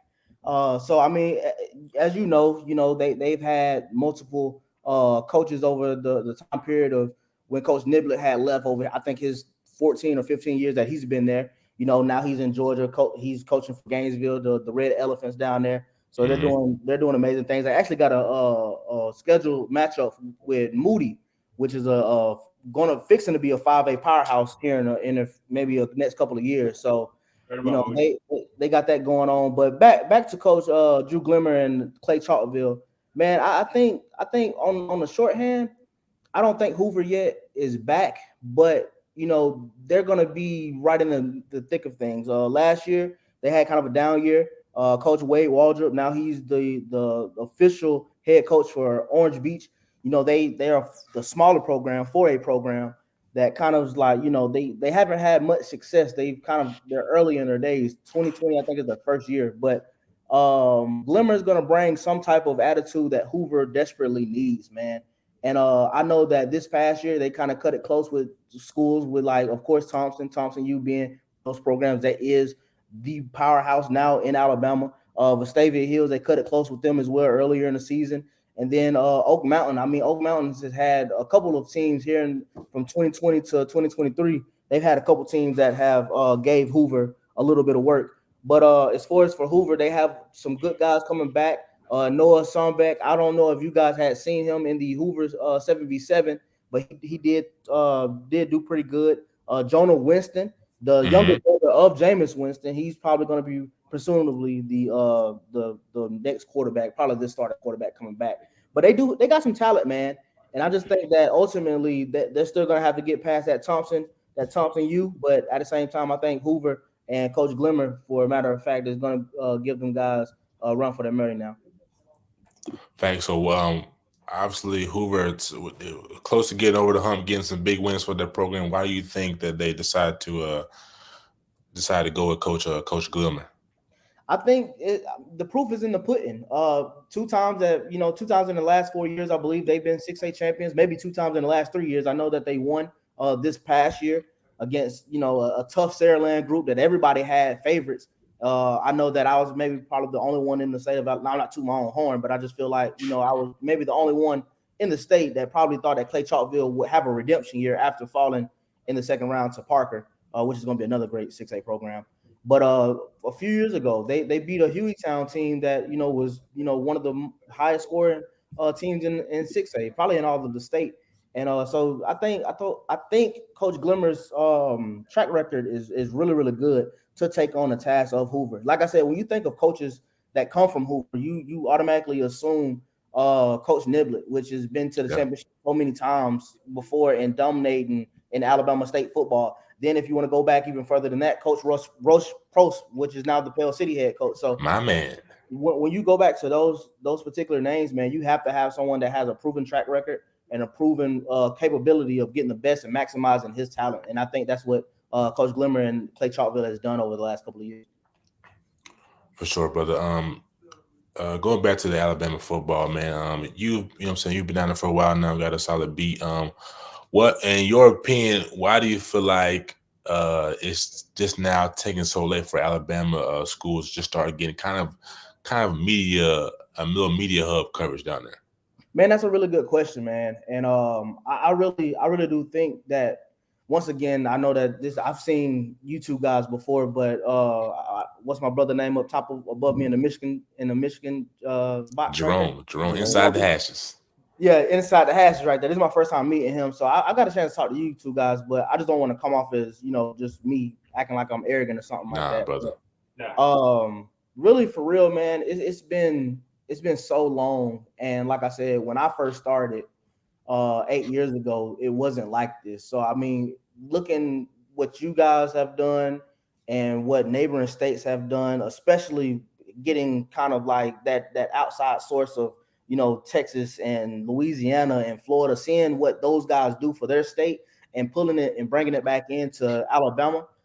We've been behind so many times on not just sports, but different trends, different hip hop music and everything. You know what I'm saying? So we've been behind as far as just in general, as far as catching up on trends. And just to kind of get back to your question, man, I just think it took so long to get to this point and where we're at in Alabama, just off the sheer fact because we have so many guys that are quote unquote old heads in our main media coverages. And it still haven't broke loose all the way yet.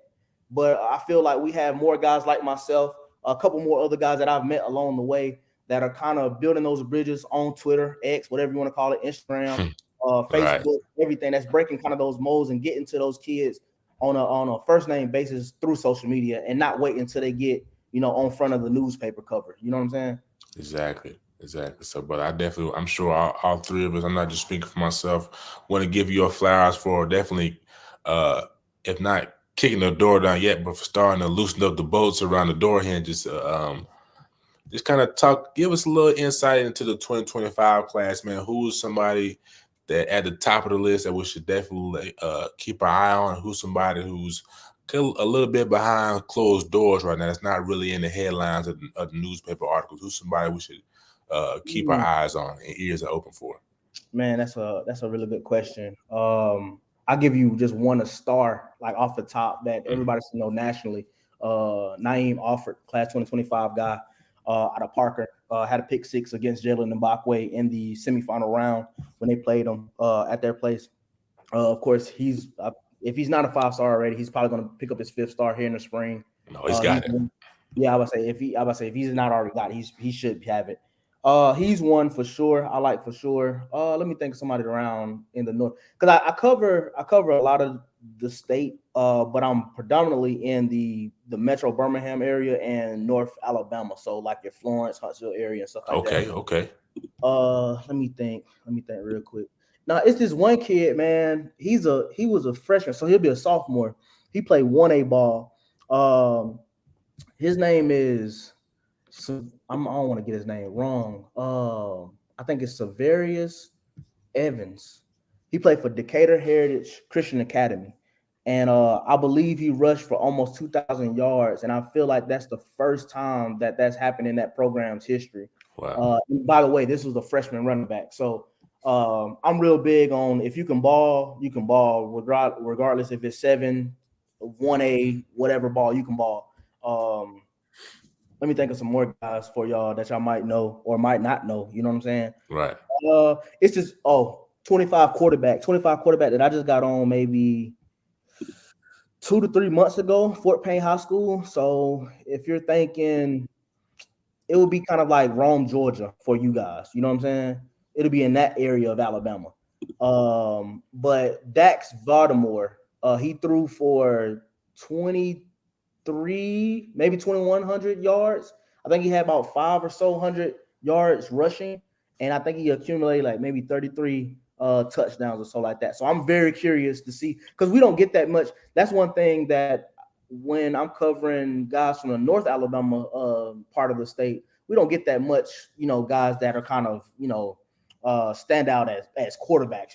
That's mainly like, your Metro or even down lower. And then compared to, Georgia or Texas, we don't get those type of guys ever at all at the quarterback position. So he's one of those guys that I feel like he can probably stand out and at least get some G5, if not, P5 offers come around his senior year. Dax Vardamore, he's from Fort Payne. For sure. Right now, I don't think he's in that North Alabama area, but right now you do have a Landon Duckworth out of Jackson, Alabama, who's got a who's already committed to South Carolina. So you know what I'm saying, just kind of what's your thoughts on his game? He's got a big arm right now. A lot of people want to see him be more pinpoint with his passes, but just what's your thoughts? Yeah, man. Landon, I haven't got a chance to meet Landon Duckworth. I've got a chance to talk to him before. I thought I was gonna get a chance to actually meet him in person because they was my 4A state champions, man. I thought they was gonna win a 4A state title this year. They have a lot of kids coming back that's gonna be very valuable to their season. I know that he's one of them. Of course, they got a freshman running back that you guys need to sit on that same roster that y'all need to look at. He got a Georgia offer maybe 2-3 months ago. But that Jackson Aggies team is stacked, man. So Landon got a big arm. Landon is, all of 6'3", 6'2", whatever. Like he's definitely one of those guys that, for that junior class, he's gonna be probably, if not the best quarterback in the state, one of them. Like he's really gonna be one of the best quarterbacks in the state. And just another thing, like I said, I know that we had talked in our messages. And you was thinking that, just because 7A ball was the biggest classification, that it was the best classification.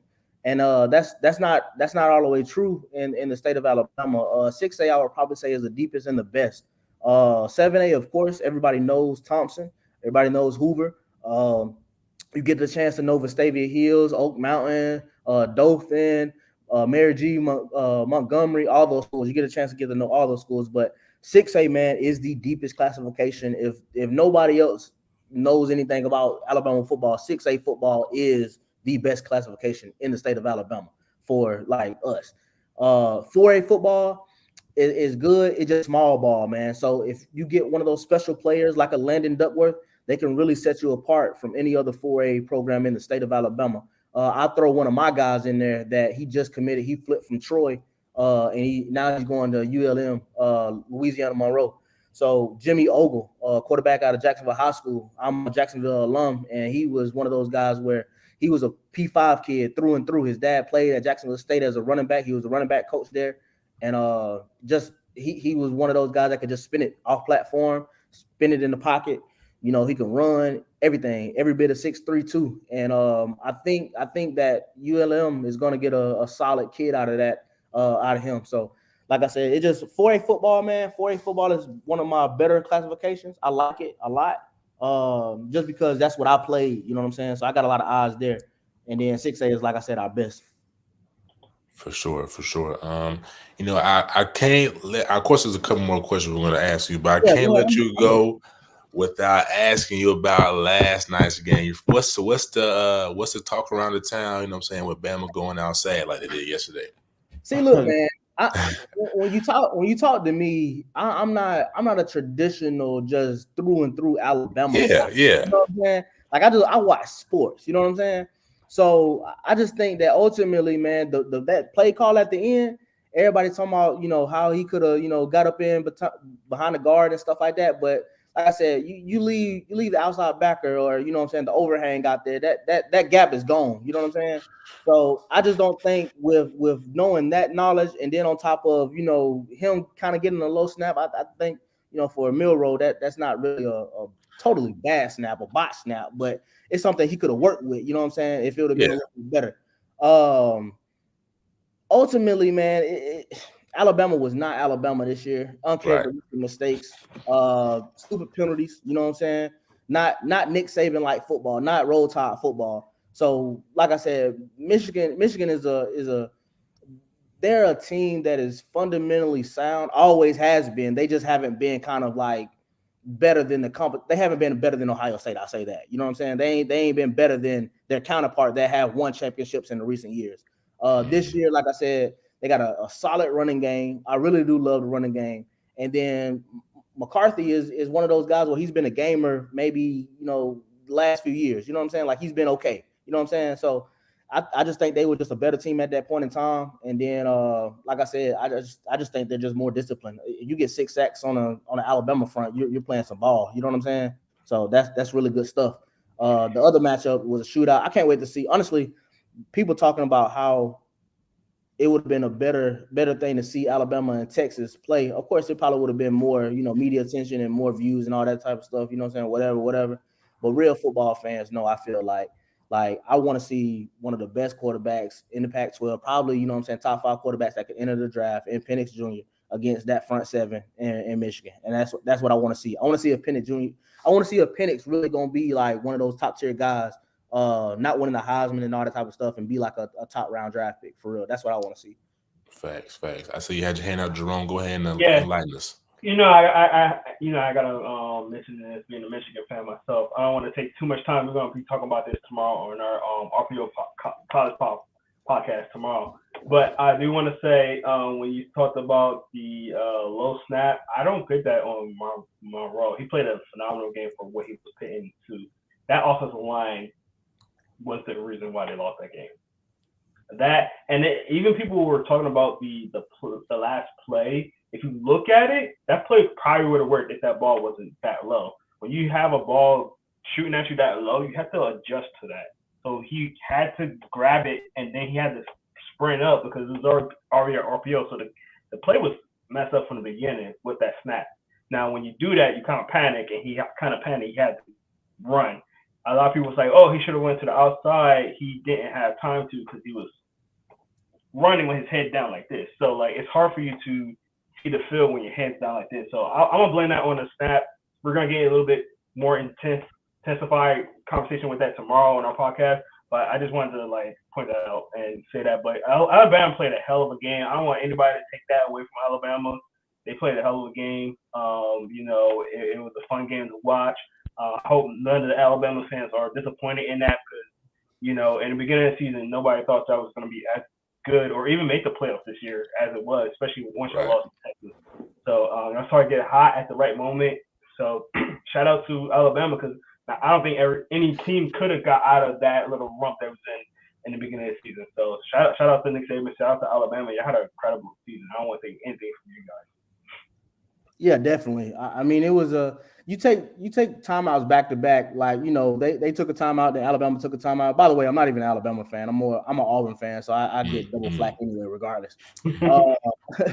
But you took maybe 2 to 3 minutes and you draw up a play that is, like you said, I guess you could say it's an RPO action, but the running back went out on motion, on kind of like a flyer motion right there, and then you get a low snap, so you can't even use the RPO action in it. And then, like you said, the hole is there, but it's not on time. So I'm just like, even if it was on time, it's still, that's 3 yards that you have to get. And yeah, but it was a play that was working. It was working. So I can't. That's true. It worked one time. It did work one time when it wasn't like a big snap. It was starting to turn us up. Yeah, that play was hurting us the entire game. When we was getting down to the nitty gritty, when we started getting lanes from Monroe, that's when the game started opening up for Alabama. Seriously. So.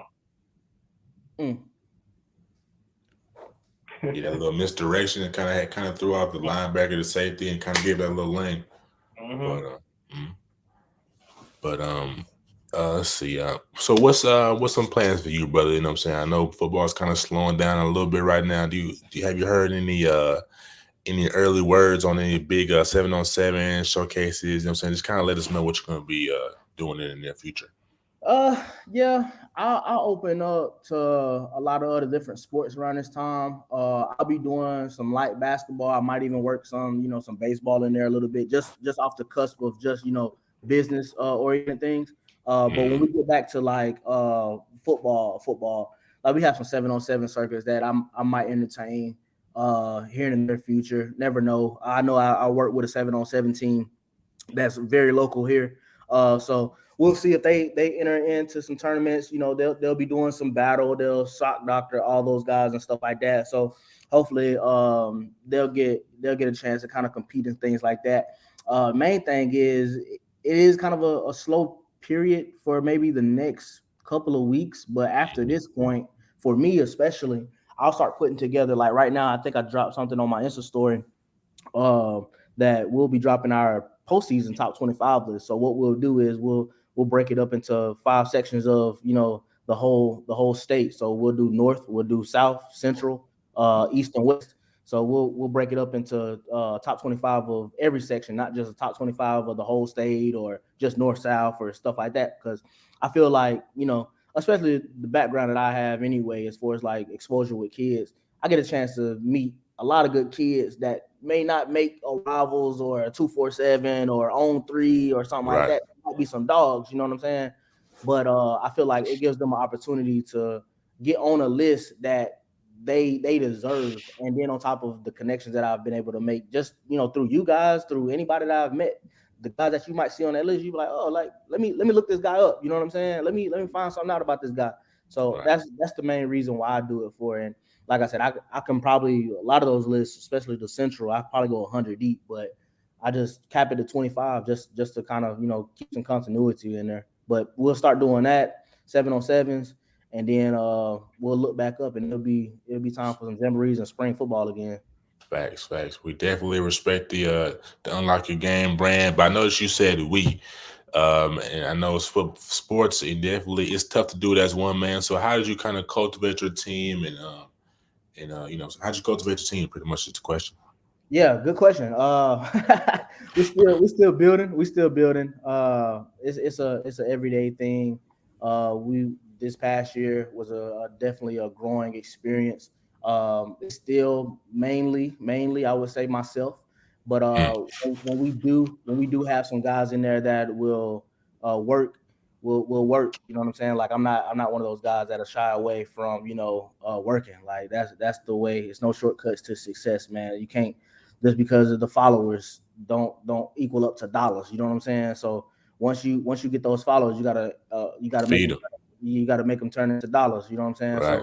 So we got to do what's best for the brand, do what's best for everything. And just like I said, we had some amazing people this year that really did work with us, and it's going to work with us next year. And I can't wait to continue just to grow and keep growing. And like I said, just building connections outside of, just the state of Alabama, because there's so much out there that I don't think that we get a chance to see. I say we as in Alabama now, like we don't get a chance to get our kids associated with.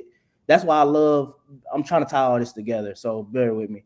But that's why I like the 7-on-7 stuff. Like that's really why I like the 7-on-7 stuff. Because I feel like not only for the state of Alabama, but just in general, it gives the kids a time to compete with guys that they might not ever see again. You know what I'm saying? Yeah.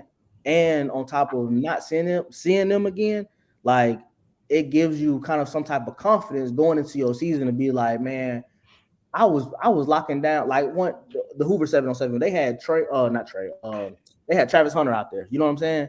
And I'm just like, Travis Hunter is a generational style talent. You know what I'm saying? Like he's gonna be one of those guys where we probably 100% of the time gonna see him on Sunday. You know what I'm saying? And I'm just like, some of those kids that was from Alabama, like Spain Park or Hoover, or I mean, even as big as Hoover, like you're never gonna probably see a Travis Hunter again. You know what I'm saying? Unless you're like Thompson and you playing like Buford and stuff like that. You know what I'm saying? Right. But that's why now, kind of tying it back into what I was talking about earlier by Gainesville playing Moody, I'm just like, that's what we need for the state of Alabama. You know what I'm saying? Like that's why we need cross rivalries across the border lines. You know what I'm saying? But they can get kind of like iron sharpens iron. And I just feel like our state doesn't think that way.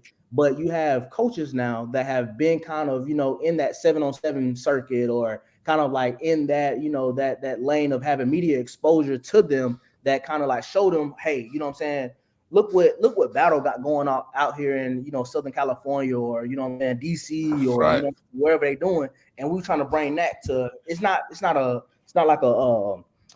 flawed process. It's more of like getting your kids exposure out there. You know what I'm saying? So I think all that stuff is good, man. And like I said, just to kind of tie all that stuff together, it's more work to be done in the state. It's just we gotta continue to push the narrative that the media exposure that is not conventional is bad. You know what I'm saying? Right. Well, last couple questions from me, and I'm gonna pass it to Naj. With that being said, what you just said, does that mean we can possibly see Thompson at the Hoover 7-on-7 this year, as well as a couple other teams? I don't know about that, man. I think they got a good relationship with them guys down south, man. they really like going to like the Dothan area. I think they have a really good connection with Mary G. Montgomery, which went 10-0 for the first time in their program history. Okay. The Foley didn't. I don't think they had technically a good year by their standards, but they're fairly good. Perry Thompson, Uno, he's committed to Auburn, so I'm just like they got guys down there that they really really like. So, being selfish, I would love to see Thompson you play up in Hoover 7v7. I think it would bring a light like no other in the center of our state. But I don't think they will give it to us that early in the season, man. I just don't think so. Man, come on, they got to show some love to Alabaster. But moving on to the second question, you're going to be our small hoop segment because we're running out of time. Okay. Will you be at the Bragging Rights Rock City showcase? I'm assuming in Huntsville. I think that is in the Rocket City. So Huntsville, I might go. I might go. It'll be some talent there. I think Caleb and them will be in it. So I think I might go. All right, brother. I may see you there, but that's it for me. I'm gonna pass it to Najee. Yeah, I just got two, man. I'm gonna be sure. Definitely love your stuff, man, and what you do. Unlock your game as far as just covering everything from the southeast to west to all on the East Coast, man. Definitely appreciate you and keep doing what you're doing, man. Just real quick. What's just your thoughts, man, on teams coming up, right? You mentioned Moody. I've been telling Bacon about Moody. We got to see them at Georgia Tech 707, man. I got a good relationship with them out there. I'm trying to go to that game on the 22nd when they play Gainesville. I've been talking that up with Bacon. Just how good of a thrilling of a matchup I think that's going to be for both teams. Obviously, Coach Niblett coming back home. But who are some teams that we should put on our radar that's going to be good next year, whether that's 7A, 6A, 5A, 4A, 3A, 2A, 1A? Just who's some teams we should look out for? Who's some kind of slept on teams as well? Oh man, dude, that's a great question. 6A, I'll give you one for 6A. 6A, I would say probably Spain Park. Spain Park moved down from 7A. They got a quarterback that's class 26. His name is Brock Bailey. You can look him up on 24/7 Rivals, all that stuff. He can spin it. They actually came in second at that Hoover 7v7. So yeah, if y'all have some archive files, y'all probably can look him up and see what he about. Let me think 7A real quick. 7A. I probably would go Mary G. I think Mary G is probably pretty good. I know they lost their quarterback, but I think they still have pretty much their staff intact. So I think they had a really good year as far as their staff.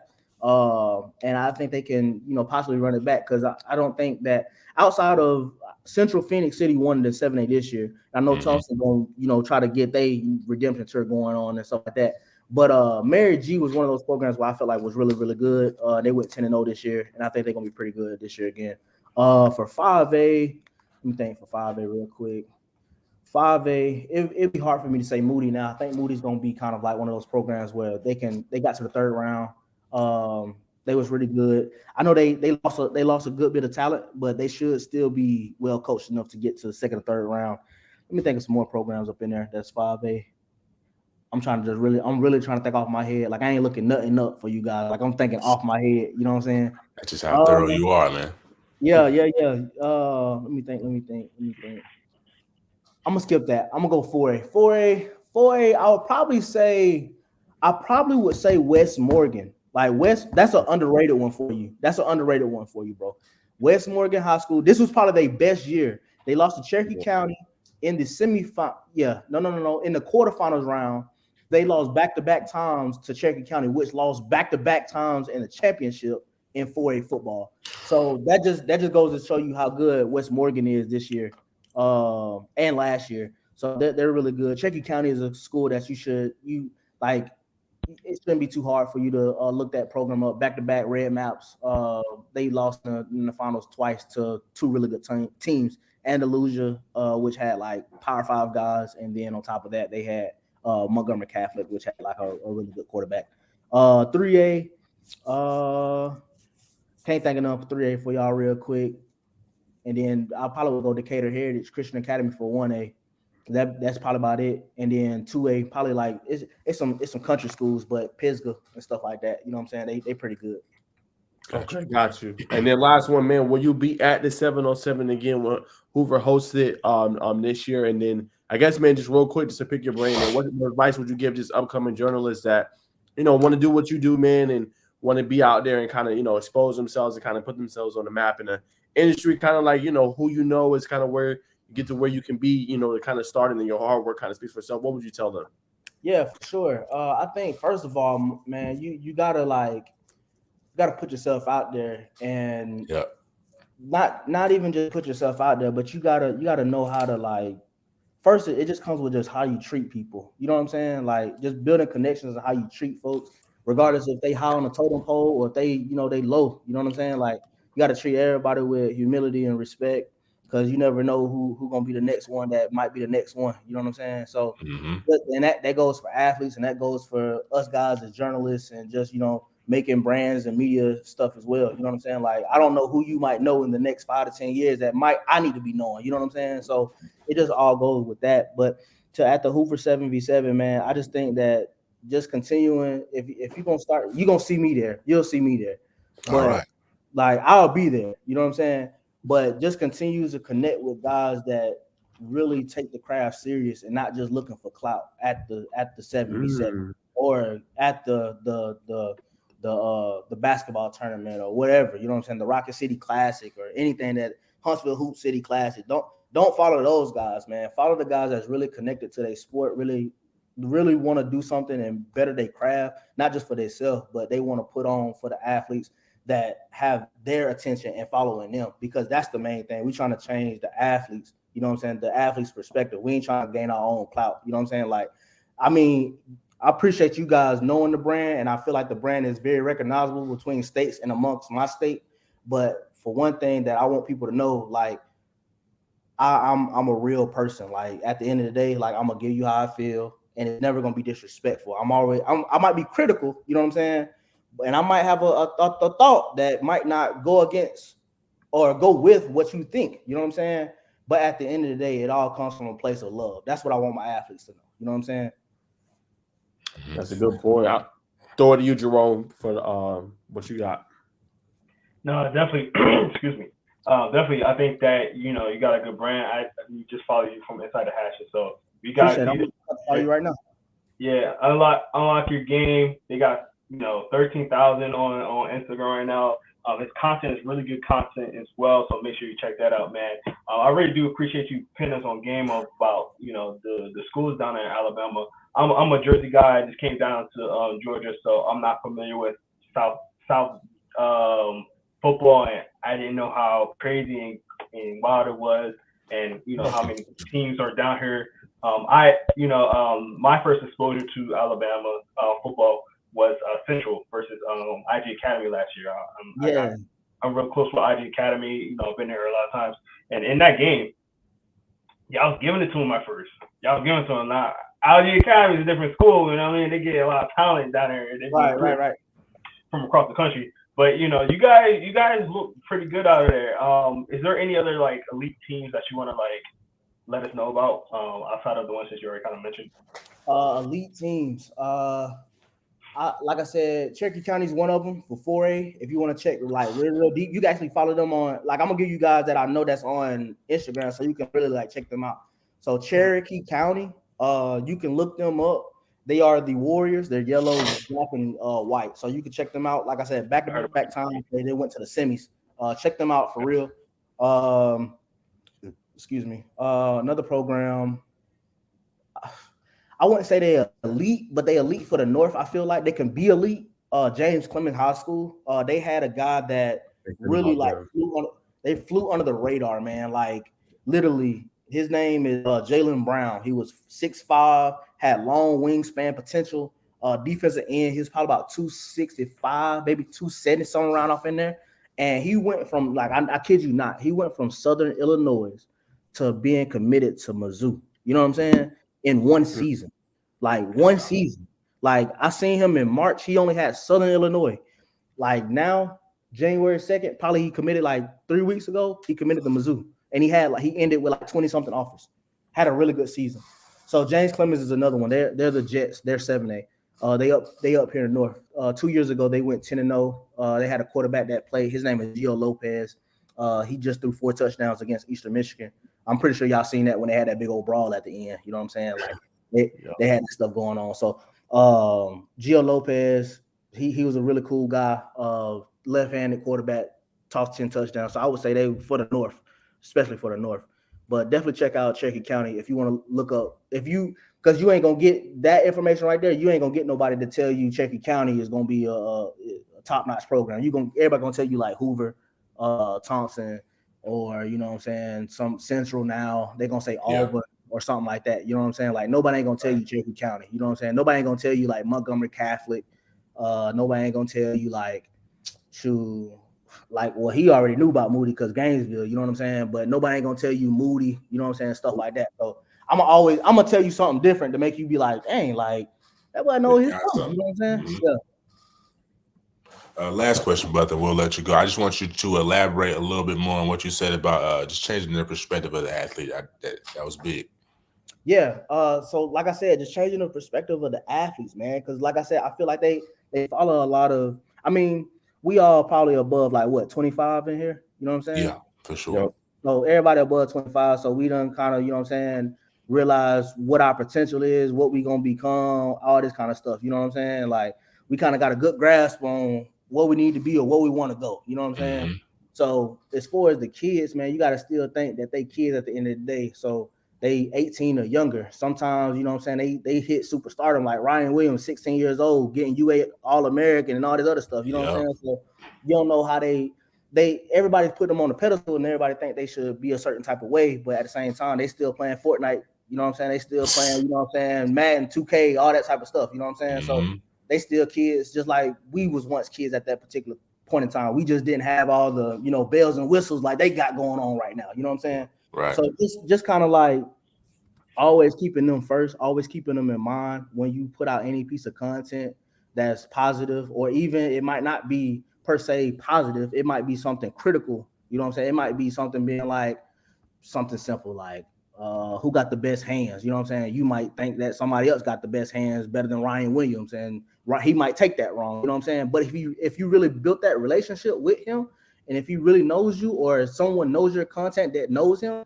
he knows it's coming from a standpoint of being like, okay, well, I'm gonna prove him wrong because that's my like he done set the standard, he done set the bar. It ain't no hating type stuff. You know what I'm saying? So I feel like from our standpoint of as video creators, as you know, journalists, as us being like black men too in general, man, because we don't have a lot of us in the room too. You know what I'm saying?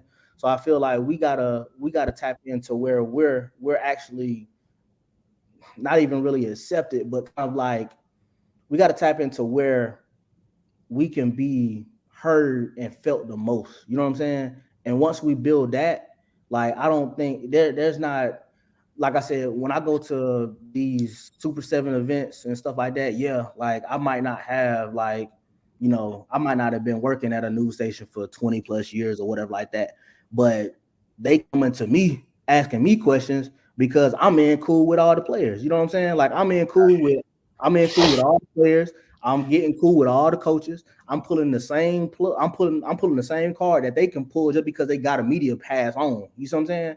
And I'm just like, once you build those connects and once you build those type of resources up within your brand, I think that's when truly the sky is the limit, because I'm just like, nobody, not once again, not in an arrogant way, but that's when you become the influence. You know what I'm saying? That's when you become where you can pull the card if you want to. You know what I'm saying? Like in a good way. You know what I'm saying? Like, and as long as you're doing it in a good way, then that's when you start to get traction. That's when I've been able to see traction in my business. You know what I'm saying? Because like I said, that's what we do, and we've been able to connect with, like I said, amazing guys all over the states, man. So I'm just like, just continue just to be yourself and just continue to build a brand that you would want. You know what I'm saying? That when you was a kid and you was 16 playing linebacker or playing quarterback or catching the ball for touchdowns and stuff like that, and you wish that, you know what I'm saying, somebody was out there watching you or video recording you, be that person for these kids. You know what I'm saying? Because that's what you wanted. You know what I'm saying? Be something that you wanted when you was growing up. Profound, brother. I got one more. I know. We good, man. I would like to. Go ahead. Because like I said earlier, I'm from Georgia. I'm from Jersey. I moved down to Georgia. And you hear about the top 4 or 5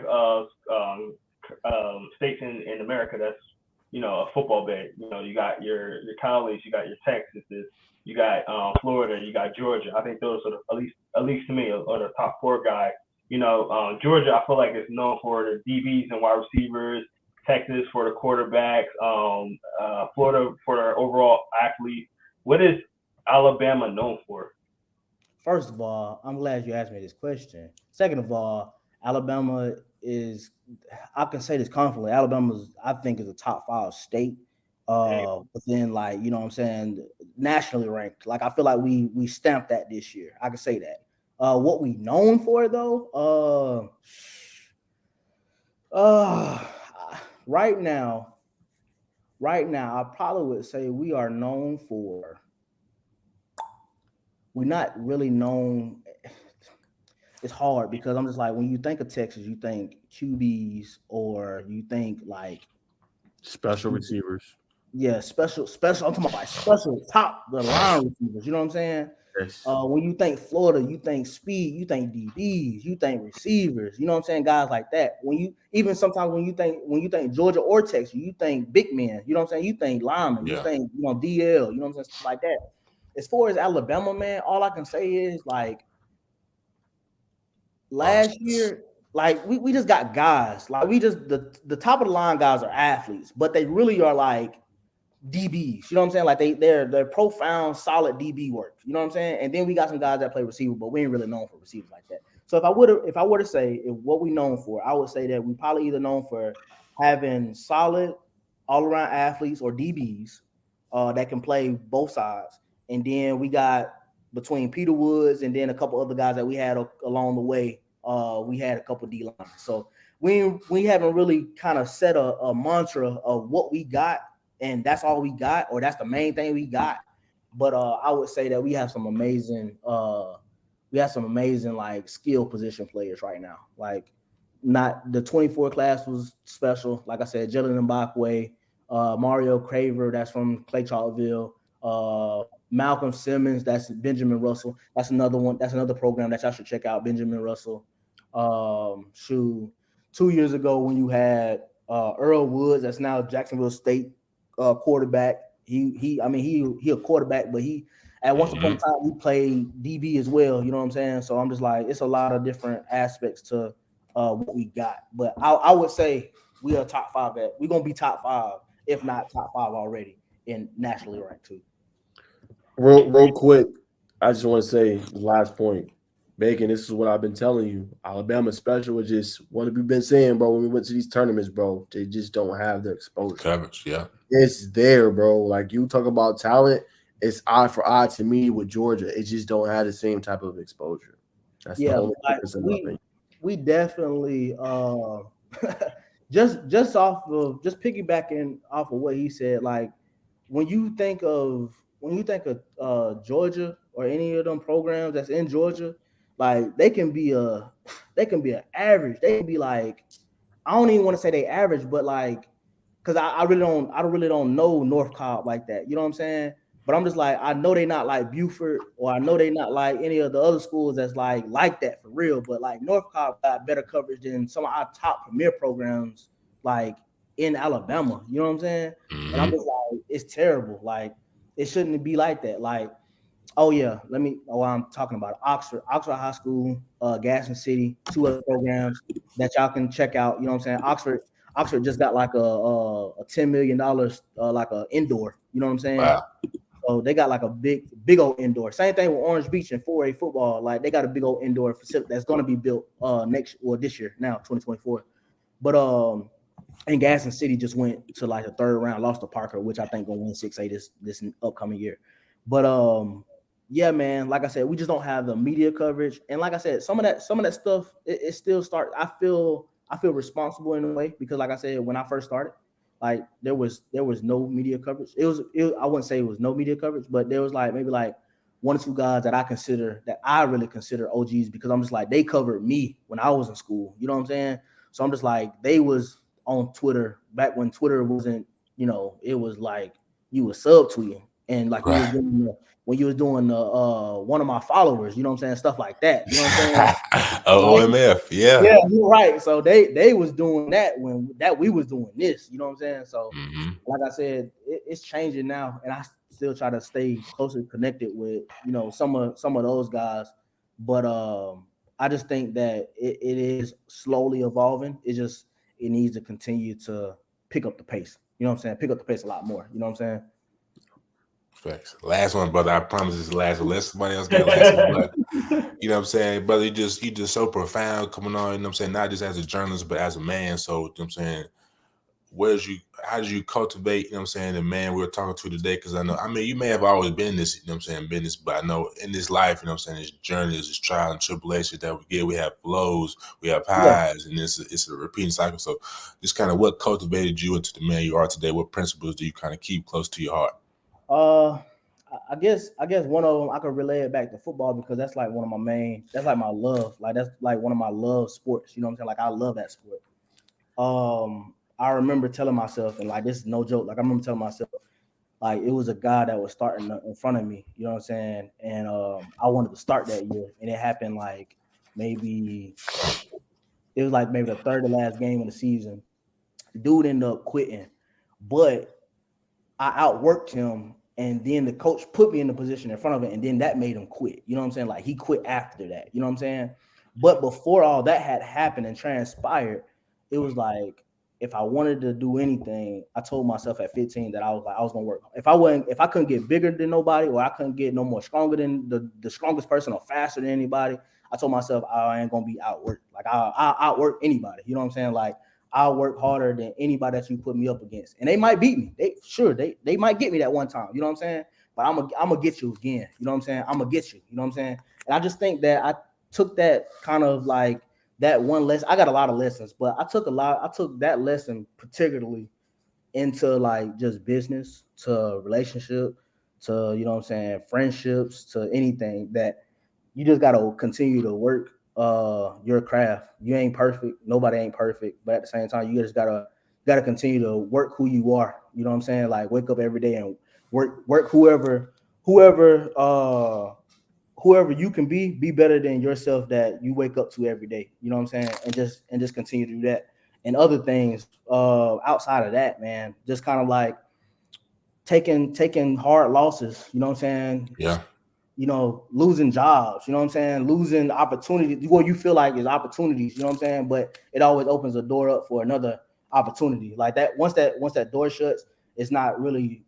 That ain't it. You know what I'm saying? Realizing that ain't it. You know what I'm saying? Always going forward into whatever next journey is for you. You know what I'm saying? And you'll end up where you're supposed to be. Like you might not feel like you're where you need to be, but you're where you're supposed to be. You know what I'm saying? So just continue to keep that kind of in line and in order. And I ain't saying it ain't easy, because we all go through some shit. We might be going through something right now. Yeah, I ain't trying to cuss anything, but I cuss all the time on here.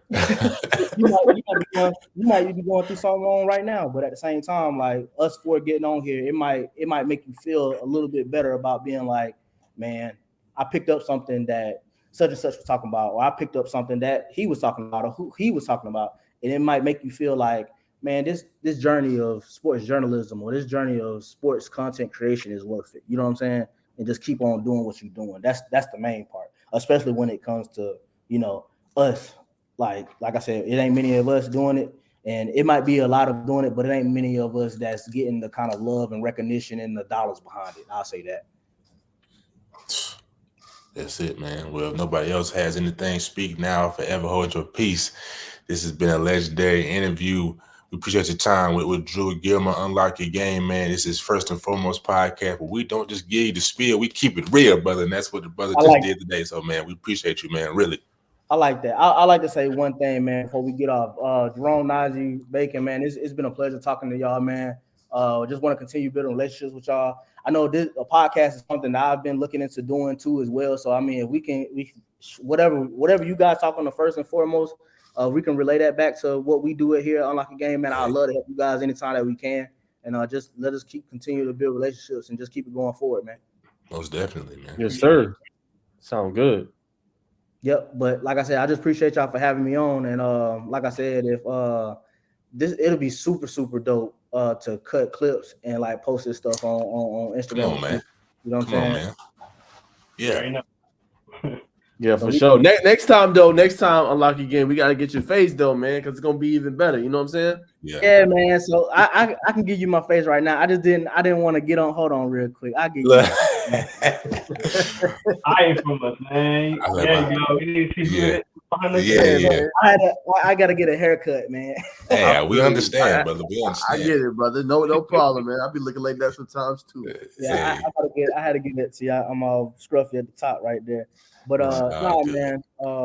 Like I said, it's especially that's the one thing I like. The people that they see my brand, but they feel me first. You know what I'm saying? And I know that was something I was gonna hop on here with my face on here earlier, but I was like, man, I really ain't got no haircut. I really ain't gonna do that. And then I had to get them next time. But yeah, I like I said, I really appreciate the love, and honestly, kind of like the continuity that even the first time being on the show, you know what I'm saying? Like really good questions, really good in detail conversation. And this ain't even this like a podcast. This is my first time doing a podcast, you know what I'm saying? But this ain't my first time doing like a talk show, radio show, or anything like that. So I'm very like I've done that stuff before too. And I always thought it was really cool to kind of like get not only your brand out there, but also kind of like your personality with it. You know what I'm saying? 100%. Facts. You got to do that, man. You got to put a face behind the brand, because if you don't, they'll know your brand, but then they're gonna be like, oh, well, who's behind this? Who's behind it? Yeah, definitely. Facts. But if you got time, we might have to do a little sit down at Birmingham, man. You know what I'm saying? Yeah, for sure. I know that I've seen some of your stuff before. We can definitely do a sit down and talk about some things, and then, like I said, cut some clips up and things. For sure. And post get the Patreon game going. Yeah, it'll definitely be dope. And like I said, what I told you before, Georgia and Alabama, like that's a real thing that need to happen more often. You know what I'm saying? Like more content collaborations on that end, and then bringing it up the East Coast with Jerome and things like that. I think that'll be a great thing to influence and change the narrative of that too. Because y'all got some real good athletes in the Baltimore, Maryland area, DC. Facts, man. I even seen a guy on OT the other day that was from Connecticut. I was like, I ain't never seen nobody ball from Connecticut. You know what I'm saying? So I got some dogs up there, and especially in that metro part. You know what I'm saying? That DC, that DMV, stuff like that. So and honestly, like I said, I wouldn't be the person to talk about it because I ain't versed on that stuff. But at the same time, I've seen it before, and I'm like, they got some dogs. You know what I'm saying? And they covering their dogs. You know what I'm saying? So I'm just like, I can get down with that. Facts. One last thing that I want to say. Yeah. I'm a Ravens fan, so I've been looking at this Bengal stuff the whole time. Go ahead and get him, man. Go ahead and get him. For the longest, I gotta support my team. We having a down year. Hey, I will say this though. We do not hate Ravens fans, bro. We have a mutual respect for y'all. Look, man, this is y'all year, man. Y'all go win this shit, man. Okay. We're gonna win it. We're gonna win it. Go do y'all thing, bro. I promise we're gonna win it. The only team I cannot stand, and you might think I might say the Steelers, but I cannot stand the Browns, bro. I cannot stand the Browns. Like I just feel Pittsburgh. But y'all rivalry different. Y'all knocking folks out. You know what I'm saying? Like y'all killing the same. I can't stand them, dog. No, like, I hate Pittsburgh. I honestly, of all the years that I watched Steelers football, I never had a hate for Troy Polamalu. I never had a hate for, Hines Ward. Mm-hmm. I never had a hate for, Ben Roethlisberger. I might have been like, man, tackle him, like get him down. You know what I'm saying? I never had a hate for Le'Veon Bell. I never had a hate for James Harrison. I never had a hate for any of those guys. I always had respect because I'm just like, those guys are football. You know what I'm saying? Yeah. As far as the Bengals, man, I always love, even though Pat Jones is kind of like, up in the air a little bit. I kind of got love for him. Carson Palmer, Chad Johnson, the OG Chad Johnson. Like even TJ Husmanzada. Like I got respect for those guys. You know what I'm saying? Who's your mama? Yeah, man. Yeah. But them Browns, like why you let the Browns? Man, they like a baby brother that she just be like, man, if you don't go somewhere, man, like get out of here. You know what I'm saying? Still a little win here and there. Yeah, man, trying to knock us out the playoffs, make us 8-8. You know what I'm saying? Like, I don't like that, man. But they got boy Joe Flacco, so I can't hate on that. They got Joe balling, and Coop, but he was hurt. But they balling. Yeah, Joe Cool. Yep. But that's all I got, man. I just had to say that, man. Yes, sir, man. Now we appreciate you, man, coming on Lock Your Game, man. We're gonna definitely support, man. Continue to if you got any content, tag us. I'll probably start tagging into my stuff too, man. Yeah. And then we'll just retweet, like it, just give it that exposure, man. Get you over here in Georgia area too, man. Like you said, cultivating that Georgia-Bama relationship, man. So right. You locked in. Where are y'all from in the state of Georgia? Jerome, you said you from up north, right? Well, I was in Jersey. I'm in Georgia now. I live in Georgia now, but I'm east of Atlanta. I'm east of Atlanta. East of Atlanta. Okay. What about y'all two? I'm Metro. Yeah, I'm Metro. You both y'all Metro? Kind of. Yeah, I'm south side of Georgia, man. So Noonan, if you ever heard, well, Creekside, somewhere around there. Yeah. I know exactly what you're talking about. See, the one time because I've been to Carrollton, like right around that state line. Oh, yeah. Area, you know what I'm saying? Yeah. Carrollton is an easy school for me to hit especially when I'm back in my home city. You know what I'm saying? Like I can hit. I could go Bremen and Carrollton and you know what I'm saying, get into and all that type of stuff. You know what I'm saying? So definitely for sure when it get deeper into time where we might see Juju and all them, like let's tap in for real. And then the same thing. When y'all come over, y'all come to Hoover 7v7, I'll put y'all on some more 7v7s that might be going on in the area and stuff like that. Let's do it. Let's do it, man. Much love, brother. Yeah, for sure. All right, man. Appreciate you. Yeah, no problem, man. Y'all going. All right, y'all too, man. Mm-hmm. All right, y'all. So that's Unlock the Game, man. We not gonna do no hoops tonight. It went over. I'm gonna spare Jerome. I know Jerome probably like, man, what the hell we doing? We time to go. So I ain't gonna waste no more time, man. But as you guys can see, man, this is the podcast you want to be at. Want to thank all the fans, thank all the comments. Go like, comment, subscribe. Everything is linked right there. You know what I'm saying? Go check it out, man. We are growing as a unit with camaraderie and continuity, all three of us together, and also with our brands inside the hashes, doing big stuff. Arvon Baker with Bacon Network doing big stuff. Me, Sports Talk with Naj, all the content I got. Naj, you work everywhere. So y'all stay tuned for that, man. We're gonna go and update hoops next time. But yeah, man, that's all we got. But like I said, with this podcast, we're gonna be talking about everything, man. The Georgia, the Bama, all over, man. It's a fun podcast. It's where you want to be on your Tuesday night. Life. Life, tips, all that good stuff. But I'm gonna throw it to Jerome for the closing thoughts to close us out for the rest of the night. Yeah, man. Appreciate everybody. We got over 38 people on Instagram. That's just Instagram by itself. I see people trickling in and out on YouTube, Facebook, Twitter. So again, guys, we appreciate all you guys looking in and checking us out. Shout out to our guests. We had Unlock Your Game on here. We also had Josiah Smith. Josiah Smith. Appreciate all our guests. We got a couple of guests already lined up in here. We're doing our podcast, and we got people who are already like, hey, I want to get on your podcast, which is great.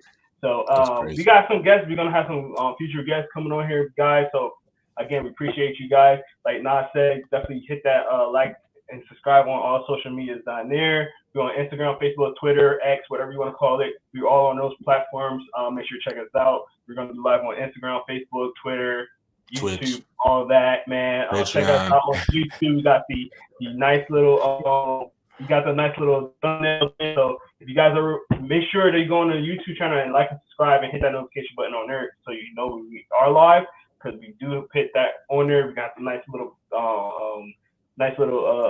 graphics on there that you can courtesy see. Of Jerome. I'm plugging in a little bit. Yeah. Listen, look, hey, listen. It's all about marketing, man. That's what we're doing, man. We're marketing our brand. Do some great stuff. Football, basketball, hoops. So again, appreciate each one of you guys. So again, I'm Jerome Jones. We got Nas right over there.